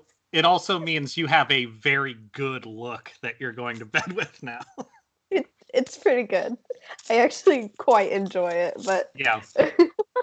So I went to bed with this hair turban, and then I just naturally accumulate as many blankets as possible, put them on top of me. So I woke up last night at like 3 in the morning, absolutely completely drenched in sweat. Like I've woken up hot before and been like, okay, I gotta like take everything off, but it was like a problem because I like took everything off, but then I was kind of looking around and I was awake and I was like dizzy and just not feeling well. Like that's a good start to a story.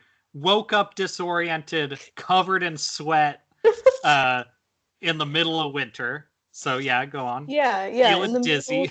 Winter, I was dizzy, and also I had been having this really horrible dream that just went on forever. It was like this dream was kind of like a supercut of like all of the worst moments in all of my relationships, but somehow like, they were all kind of like a little bit fictionalized. Like not some things weren't real and they were worse, and some things were like elements that were. But I had one of those dreams this week. Not exactly like that. It was a completely fictionalized thing, but I would categorize that as like a fun Valentine's Day present.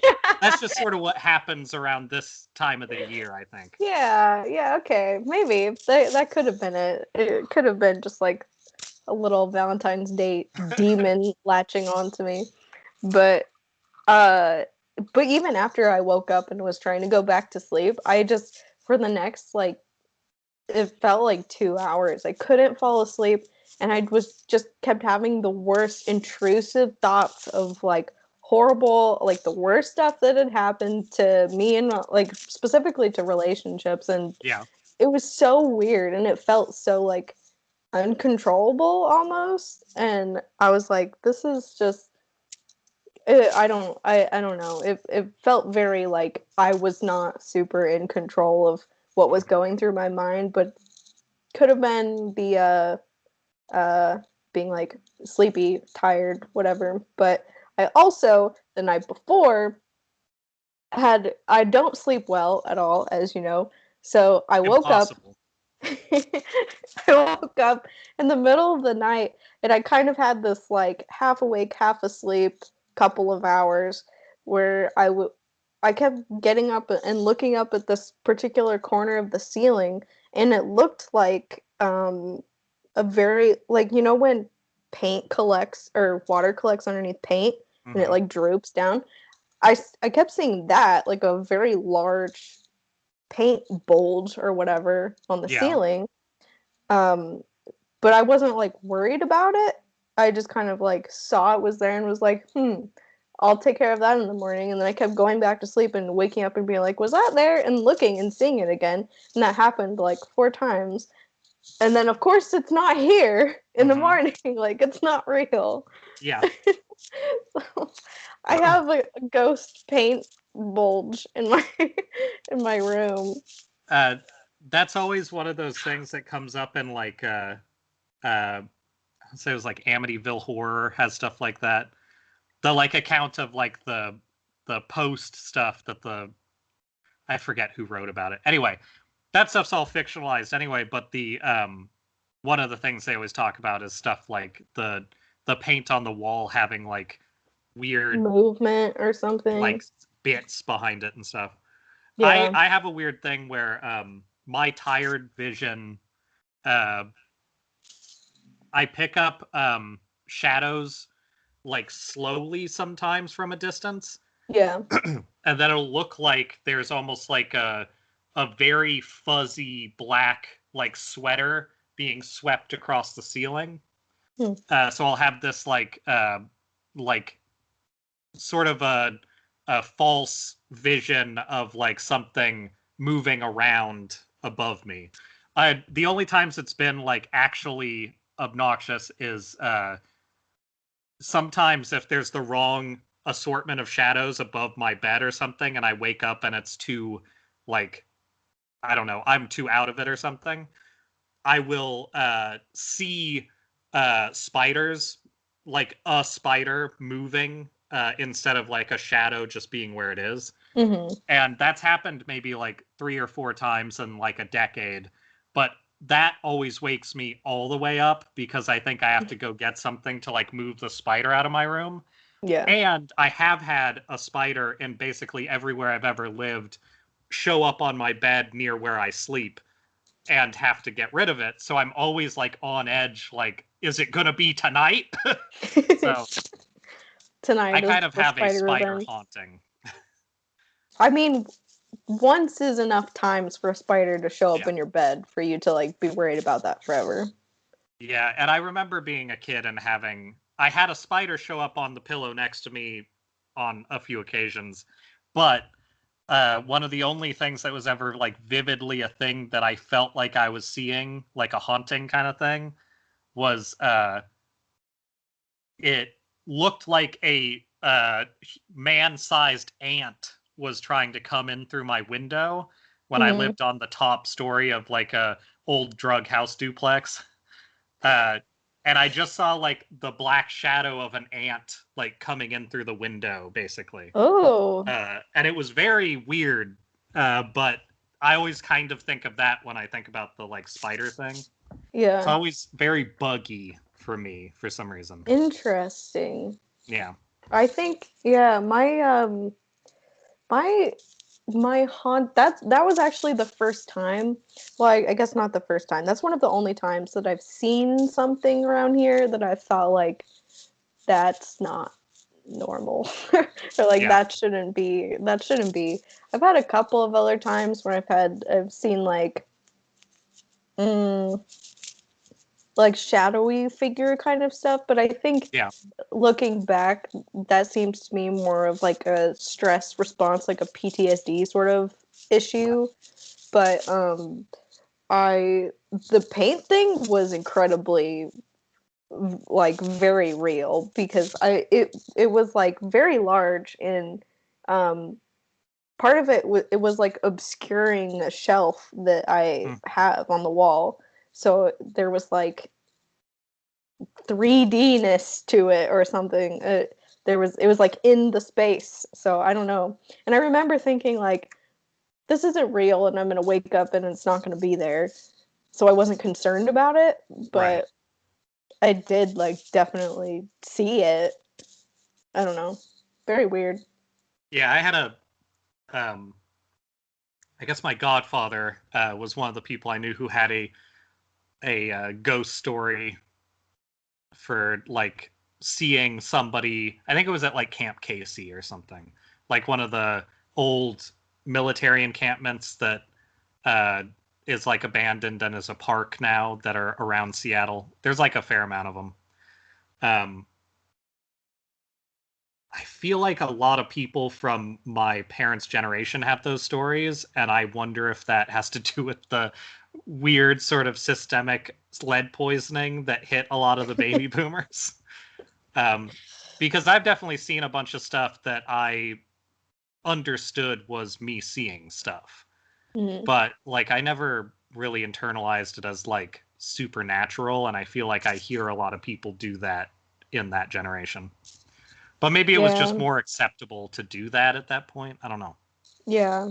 I don't know. I think I have a general skepticism of that stuff, but I do believe in like a something possible. Like I don't know. I'm open-minded, I guess. You're spooky ooky. I'm spooky ooky. So yeah, but like I do think also my extended family believing and talking about the existence of like demons doesn't help. Yeah, that really sets a tone. I mean, especially when it feels like any sort of haunting that's going on in this house is very like emotionally based or just like mindset based, and I don't know. I honestly, like, most of my artwork stems from wishing that stuff were real.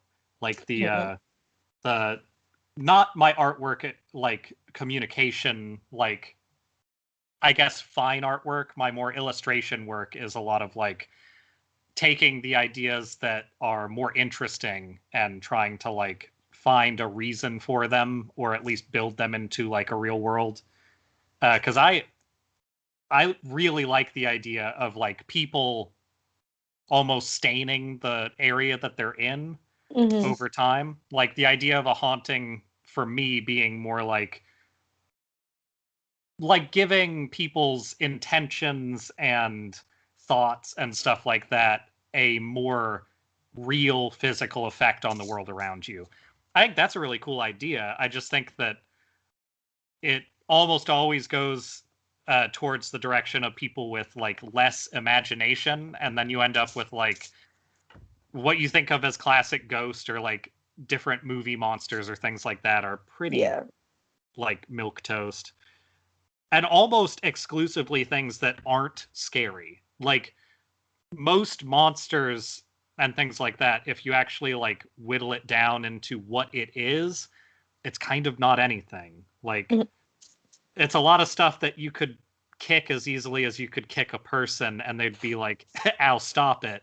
And like I don't know that that's like I don't know that that's horror in the same way as other things. That's why the worst horror is always the stuff that's like pseudo real. But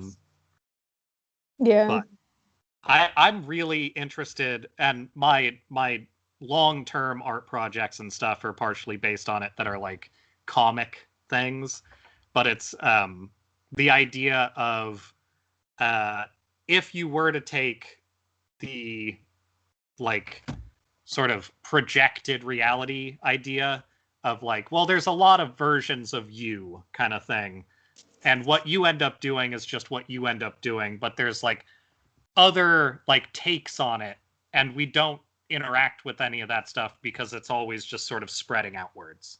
Like that sort of idea of like multi-dimensional stuff I think is interesting. And I think the less understandable and therefore scarier version of paranormal stuff for me is if those things kind of jam together in the wrong way, and then you end up with like you thought you saw another person who looked like you, and then it was kind of you, and that building on like a bunch of things that like, what does that mean for everything? And like most of the difficulty in those types of stories is trying to find a way to end the story without it being cataclysmic, because that's always so boring. Like, I feel like every story ends with like every fiction story ends with either it's the end of blank or it'll get to keep going because the good guys win, and that's there's no point in telling that story over and over. I don't know. Alex Jones seems to sure like those plots. Except for he somehow really ends does. up always rooting for the bad people in the movie. Yeah. Yeah, Alex Jones really picks the worst side of anything. God, I love how he loves the Imperial March from Star Wars. Yeah. That's just so funny. And he keeps trying to paint himself as like the most powerful person in the world, and everybody's trying to stop him, which is it's the like the weird fat kid in class where if they just like settle down and like deal with life like it's normal and like be nice to people, they'll be happy. But instead they're like, no, everybody knows how horrible I am, so I'm just gonna be like acting out all the time. And then they become the turd of your class for like a year. And it feels like Alex Jones took that idea and made it his entire life.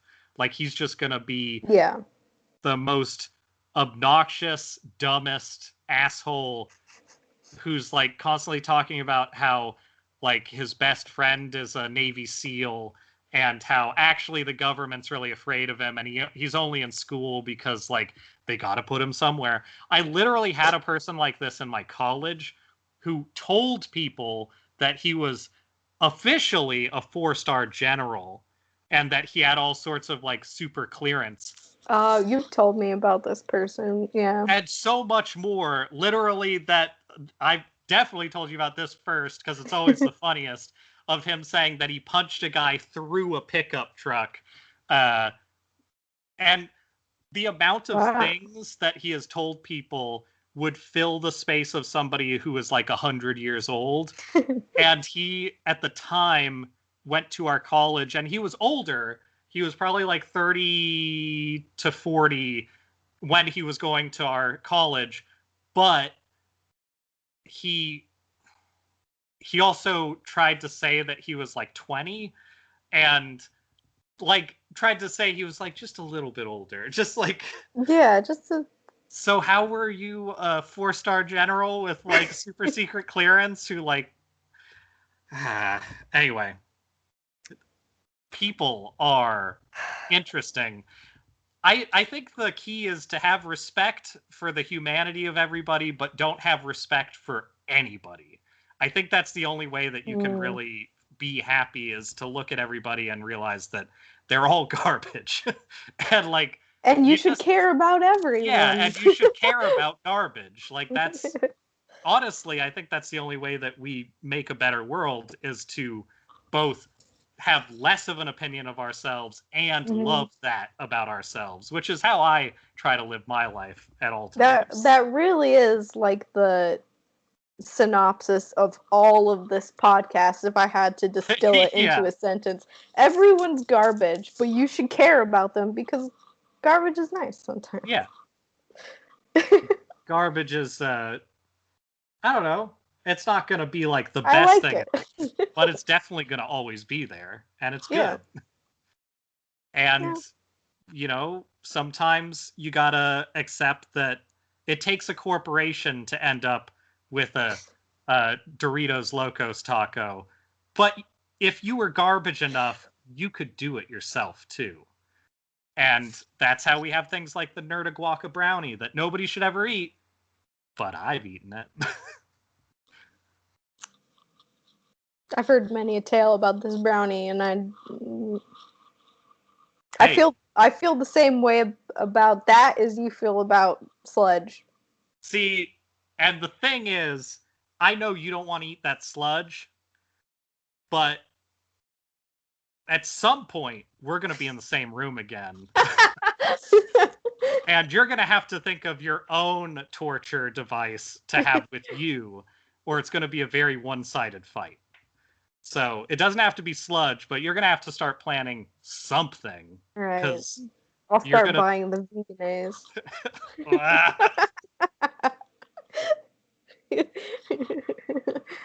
Ooh. A fruity Pop-Tart with hummus on it is not good, but it's edible. See that.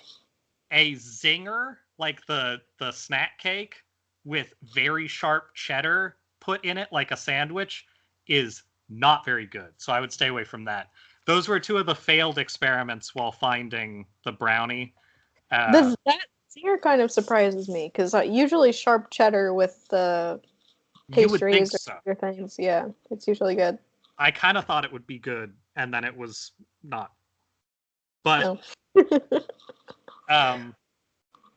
Alicia, who I have done art stuff with in the past, went to college with, she's like co-creator and definitely like some of the brain trust that ended up making the Nerdaguaca brownie. She supplied the brownies for it in the first place.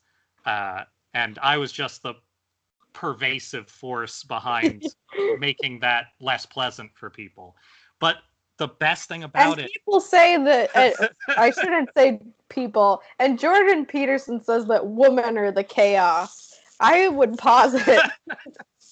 Yeah, it might be the opposite. All evidence to the contrary, really. But the, like...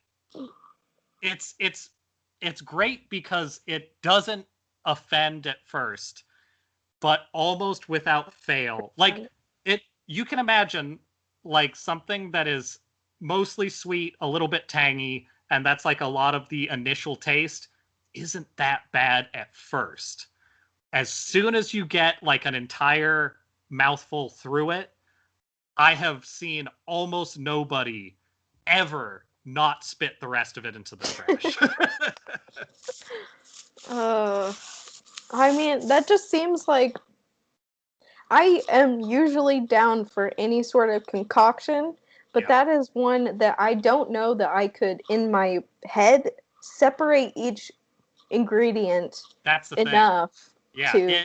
and the longer it sits, the more they meld together. So you have to, like, really take that into account. I let them sit together for a night once in wrap, and it, like... So the guac was, like, brown? Well, and it's, like, acid in the nerds.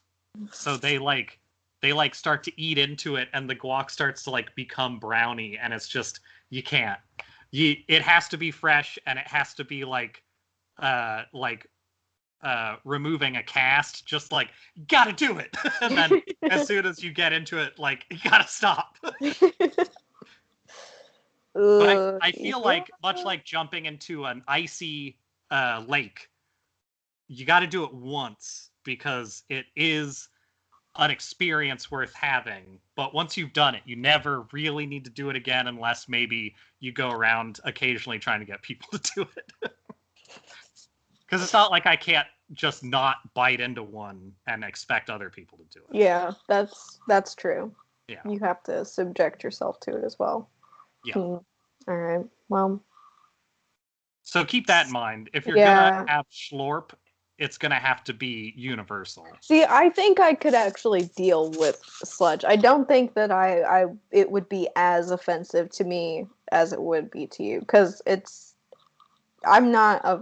doesn't sound good to me, but it sounds similar enough to other things that I've had that I think I could bridge the gap. You could separate your disgust from it enough to deal with it. Yeah, I wonder. Like, it sounds terrible to me, but I wonder if I would deal with it or not. It sounds to me just like a really bad salad. Yeah, and see, to me it sounds like if you made like one of those sort of wetter macaroni salads and then just took all the macaroni out of it. Like, that's kind of what it sounds like in my head. You're probably not wrong. But it'd be a little bit like more grainy, right? Because of the couscous. Yeah. Oh boy. Yeah. Oh, also you mentioned Doritos Logos Tacos earlier, and I have a note for everyone because I did this the other day. Yes. If you get them and you have the option to add some things. You should add the spicy ranch that they use on like the spicy potato. Well, they used to use on the spicy potato tacos. It's very good. Interesting. And that's an option? It was when I was ordering online, I believe. Online, you say? Online. Also, if you order online, I believe I'm just a walking billboard for Taco Bell. I believe that they have a $5 cravings box deal right now that you get to build. Okay, that sounds... I might have to check this out, but also that sounds like the worst idea ever, how you're explaining it. They have a $5 box where you just put whatever the fuck you want in it, and also put this zesty white glorp on the like thinnest, messiest taco you can. Yup. All right, well, let me make this mistake before I think better of it. Okay. I think it's a great deal because you get to pick like your main thing, which is I think you get to pick between like a chalupa or a Crunchwrap or a Gordita Crunch or whatever. Like those are the main options. And then I mean, those are good options you're listing. Yeah, I mean that's already like $5 usually if you're getting a Crunchwrap. So that, and I think you get to pick like a taco and a either those like cinnamon twists or the chips. Okay, and you're calling this a cravings box? I think that's what they call it on the website. Is it? Okay, the taco and burrito cravings pack? No. That's not what you mean, right? Because that's $14, and that's a lot of shit. No. That is not. They have a $22 Supreme Variety Taco Party Pack. I wonder if this is just a regional thing. No, okay, well, I'm gonna out myself here. I have the Taco Bell app, and oh God. Okay, yeah, keep going. No, I'm deep into this. Look, it's on there. That's it. That's the box. Build your own cravings box. It's real. God. It says choose your specialty. You can choose chalupas or Crunchwraps. All right. And then you choose. I love how they've kind of segmented this into courses. Like this says, choose your specialty, and then next is choose your starter, and then the next is choose your side. It sounds like you're making an RPG character. Like, what region do you want it from? The RPG character that just regrets their choices about 2 hours after. Sir Cravings, which of the witch's gifts do you want to start with? For the drink, you can choose between any of the freezes. Oh, I guess that's extra, but... Well, it would have to be. It would have to be. I did have Baja Blast and sake together the other day, and it was very good, so... The amount of times that I put tequila in Baja Blast is not zero. I will say that. Baja Blast is their most devious thing because it is like secretly a very good mixer. Yeah. I may have made margaritas with it multiple times before. It's pretty good. It's pretty good for that. So, is there still delivery, or is it all pickup on their app? I think it is pickup on the app. Like I think it is an app or website specific deal. Interesting. And for that, I think you do have to go pick it up. Well, I still will probably do this, but I'm gonna have to use different means to get this weird, zesty horror. It keeps trying to sell me on a black bean Crunchwrap, which does not sound good. I have a vegan friend that's very into those, and oh, really? Yeah, he likes... word? If you're vegan, apparently they're good, but I am not vegan, so I will probably not be participating. No, my Taco Bell experience is very weird because I've had like I had a friend who worked there, and it was one of those things where, what the fuck? I just got a message from somebody talking about tacos. Oh no. They're on the same wavelength. It's my clone. my comics. How many medium brisk mango fiestas have you had?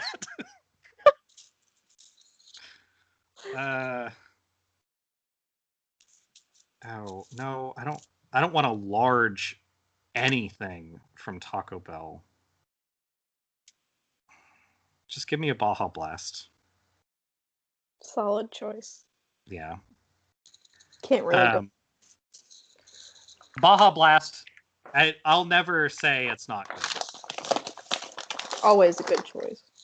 What are you crunching? I'm just folding up my chips so they don't lose their crunch. Ah, that's fair. That's my pet peeve. Well, that's a bad sign. This app remembers that I don't want any sour cream on a 5-layer burrito. So the AI is learning about my Taco Bell order, which is probably not what I want in life.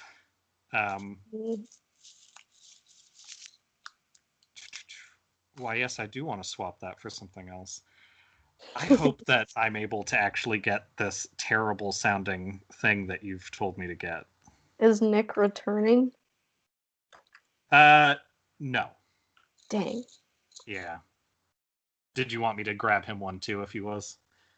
No, but I was thinking if it is like a pickup only deal, that would be one way to secure the bag, but no, our quarantine shares a household with Nick's boyfriend, and I think it's Thursday, Friday, and Saturday.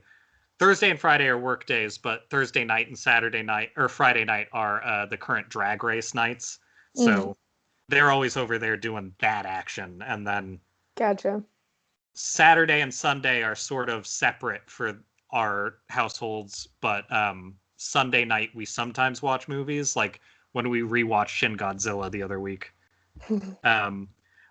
It's trying to... Now, I have never gotten a steak crunchy taco. That's fucking gross. Steak from Taco Bell is not food.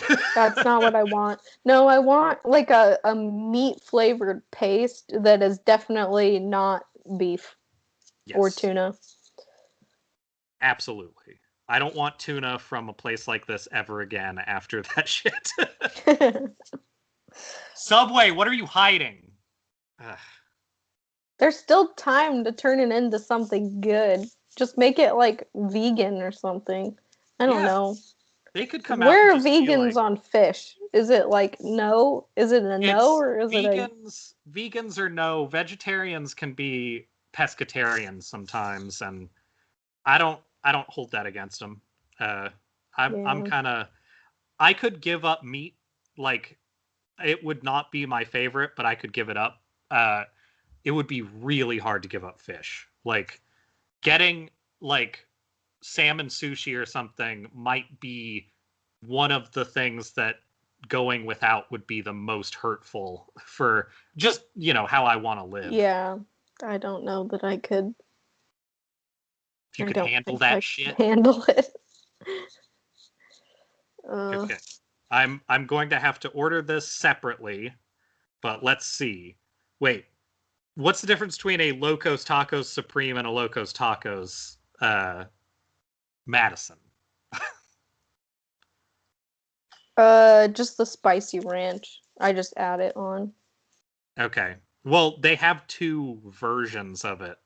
Oh, I think is it just the Supreme and the regular? Because I think the Supreme just has like pico de gallo or something on it. Or like extra. Okay, so it's actually maybe worse. Yeah, I think I think I just got like the regular one, the regular Dorito Locos, and then added the ranch. All Nothing fancy. Oh, do they have it? Spicy ranch? That's it? That's all the stuff. It is allowing me to do it. Add that shit to my bag. Add it to the bag. I just got paid a bunch of money from somebody else, and I'm sending some of that right over to Taco Bell. If my grandma's listening, who sent me some money through the mail not that long ago, not real money, but the indication of money, in case somebody's a rat bastard and knows where I live. That is not the money I'm talking about. This is from a coworker. I am not spending your assistance for things that I'm doing on Taco Bell. I do love that Taco Bell is still like cheap, like a fast food at least. Yeah. It's a real bummer when I think about how much some like fast food can cost. I think I went through fast food orders. I've gone through a lot of fast food orders with people for like, I do a lot of like, when I have like carpool stuff to like get to work safer and things like that. A lot of times that day will end up having some sort of like food thing. Yeah. And some fast food is completely unreasonable for like Yeah. this. It can get really expensive. Like Jack in the Box feels very expensive. Yeah. Arby's is almost completely out of the question and has been really bad every time I've gone recently. I have such fond memories of Arby's, and I hate Arby's like business so much. I've also heard tales that they like make their meat almost like Euro meat. It's just way worse. Yeah, I don't know. I don't think that would stop me, but it's not pleasant to know. Do you have an Arby's out there? We do. Yeah, Okay. we do. I haven't been able to go to an Arby's in like a decade. And it's really weird because I remember being young and they did that fucking like you can get 5 things for $5 shit. That's always seemed like, how low grade is this meat? But like I don't care because their buns are the part that's good and the meat is there with it.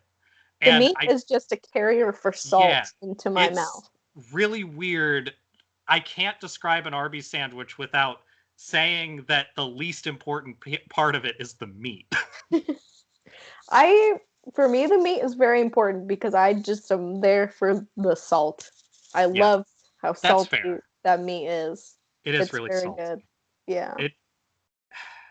There's nothing quite like an Arby's burger. Mm-hmm. But I almost feel weird calling it a burger. I think it's... Is it a sandwich or a burger?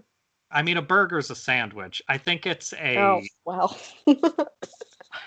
I don't know what it is. Don't judge me. I think it's some sort of like... Maybe it's like a... What the fuck is it? It's like... It's not a taco. It's a pocket for meat. It's a Hot Pocket with the crust cut off. Yeah, okay. I'm fine with that definition. It's a calzone with no borders. Yeah, Holy well, shit, that still kind of sounds like a burger to me. Hey.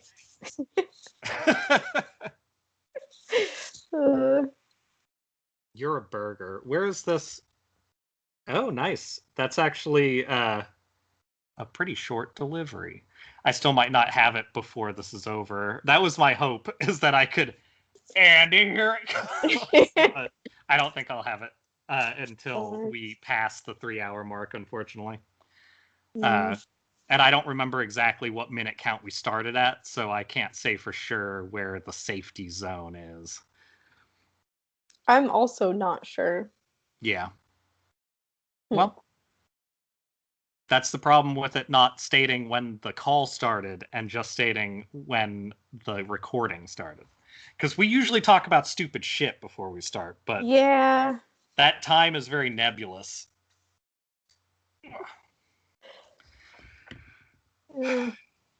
Anyway, I don't know. I hope everybody had a good Valentine's Day. I guess that's where I'm at with it. Valentine's Day is a stupid holiday. That's where I'm actually at with it. I'd agree. I think it's silly, and I did not really celebrate, although I did buy some crab legs and steamed them. And so I had a hot Valentine's date with those crab legs. That sounds some fucking gams. You went out and found you some? I was busy. Absolutely date some crab legs for Valentine's Day. Yep.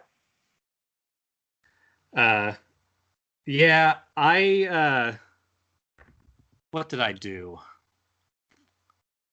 I did something. Somebody just said they were picking up my order and then stopped, and then somebody else went to pick it up. Don't know. Anyway. I know I, had a pretty decent time on Valentine's Day, but I can't... That was on, Sunday? Sunday? Yeah. Yeah, that's right. I think I had reminders for that soda sake. Really, I'm not used to that soda. Though I'm gonna have to save that Baja Blast I just ordered for another day. I can't chug that.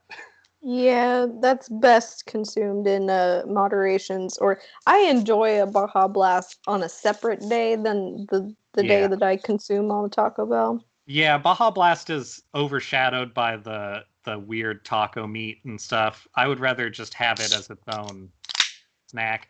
I'm very jealous of this kombucha. Because we've been doing this for a while, I sometimes forget we're in separate rooms, and I want to try and steal some of that shit. And it's very frustrating, because I feel like you end up with a lot of good drinks, especially when you end up with, Japanese canned coffee and things. Oh, yeah. Those are good. Yep. Yeah. Well, next time, whenever this will be, we end up being able to do this in person. Yeah. We'll have to actually film a mukbang of some sort. We'll have to have a wider shot for whatever that is, because it's probably just going to be an OBS stream of us making mistakes, and I'm fine with it. I'm good with that. Yeah. I'm incredibly on board. This one is pink grapefruit, and it tastes like actual pink grapefruit. So. Oh, interesting. I wonder why that one has more flavor than the other. I feel like just a grapefruit flavor is very distinctive, whereas hibiscus lime, to me, other than lime, you would think would be very distinctive, but it wasn't very limey. I don't know. Yeah, I guess hibiscus's flavor is basically light pink. That's about all I can really say. And the drink was light pink, so I guess they got that part down. Yeah. But hibiscus is oftentimes even less flavorful than a lychee flavor. Yeah. All of my hibiscus flavor experiences usually are just kind of vaguely sweet and pink. Yep. It's a very good springtime drink, but mostly because it's kind of whatever you decide of it. Yeah. I'm fine with that. I have to empty out this water cup so I can put alcohol in it. Oh, yeah. It's time to make room for the important liquids. Yeah, I still got some of this pink liquid, and I was considering buying some. I haven't had whiskey in quite a while because I ran out of it way at the start of COVID. So 9 months ago. Yeah. And the only alcohol I bought this year is this Beefeater London Pink, which there's a little bit left, and then my baby. So like there's only a limited selection, but none of it is really like a harsh thing. So yeah, I want something that hurts my mouth a little bit more than this stuff. Otherwise, what's the fucking point? Exactly. How do you know? How do you know if you're consuming something if it doesn't hurt you like a little bit? At least a little bit. Everything you eat is sort of poison, and you want to remember that it's poison at some point. Speaking of heart health and anti-anxiety, I now have one of these things. I got sent it in the mail. Nice. And I need to set this up probably tomorrow, just based on timing and everything, but I will have the ability to, will it turn on? Probably. I'll have the ability to see my it is literally it's just up here. It's literally been blinking green like every 10 minutes while we've been talking, and I keep seeing it, but whenever I pick it up, it just doesn't do it. So anyway, I'm interested. I'll have to update on that next week because I'm curious how that goes. Yeah, get used to it or something, because I don't wear a watch, partially because my wrists are weird and it's not usually comfortable. So since this is made in, I don't remember exactly where, but it's not made in, I think, the US. Based on the book I received, I think it's made in either China or maybe Taiwan, because the instructions are in that style of grammar of English. And maybe it's built for slightly different wrists and stuff, so maybe it'll work. I just know that whenever I get I have some of those watches that are like man watch, and whenever I wear them, it's just like my wrist has a bone that just goes like up the side and stuff, and sounds uncomfortable. I've never been able to deal with like wrist jewelry or watches very much. It just feels a little constrictive. I can do like ankle things, but that's mostly because I forget that it's there. Right. But rings, necklaces, wrist and ankle stuff, all of that. If you forget it's there, it's fine. Yeah.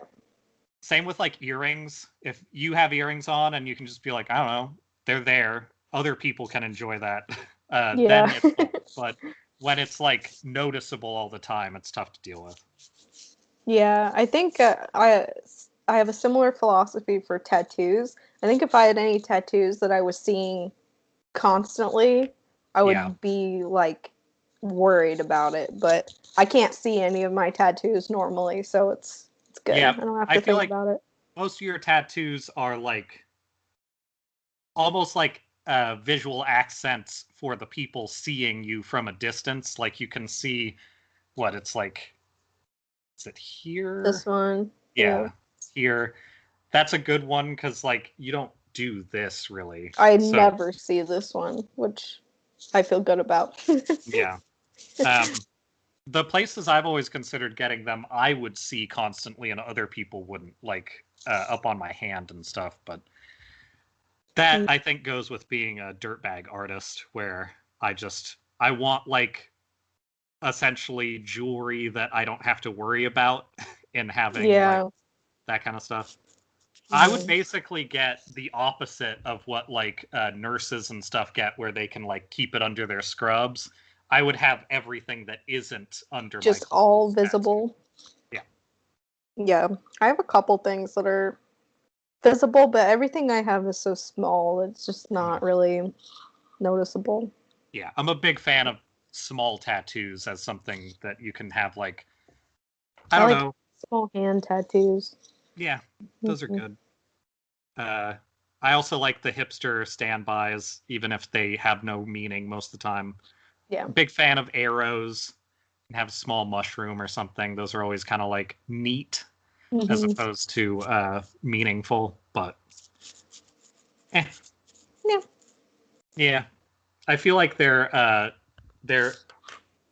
very much less storied versions of like the Russian prison tattoos are often what I like. It's not a cathedral, and you don't have like Rasputin's face or something, but it's still that idea, kind of.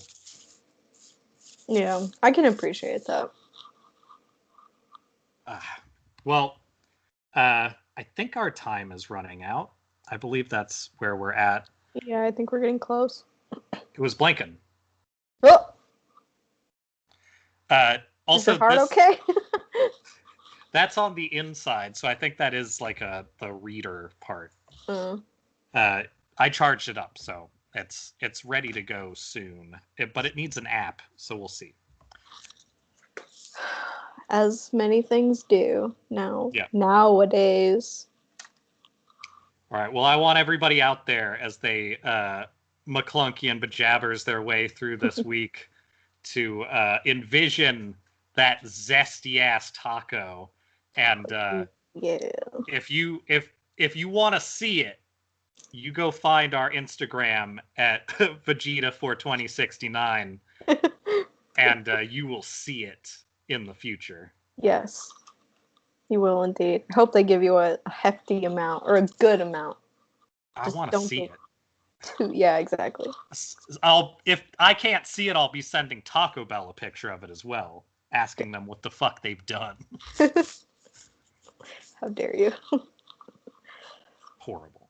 All right. Well, be gone thoughts, I guess.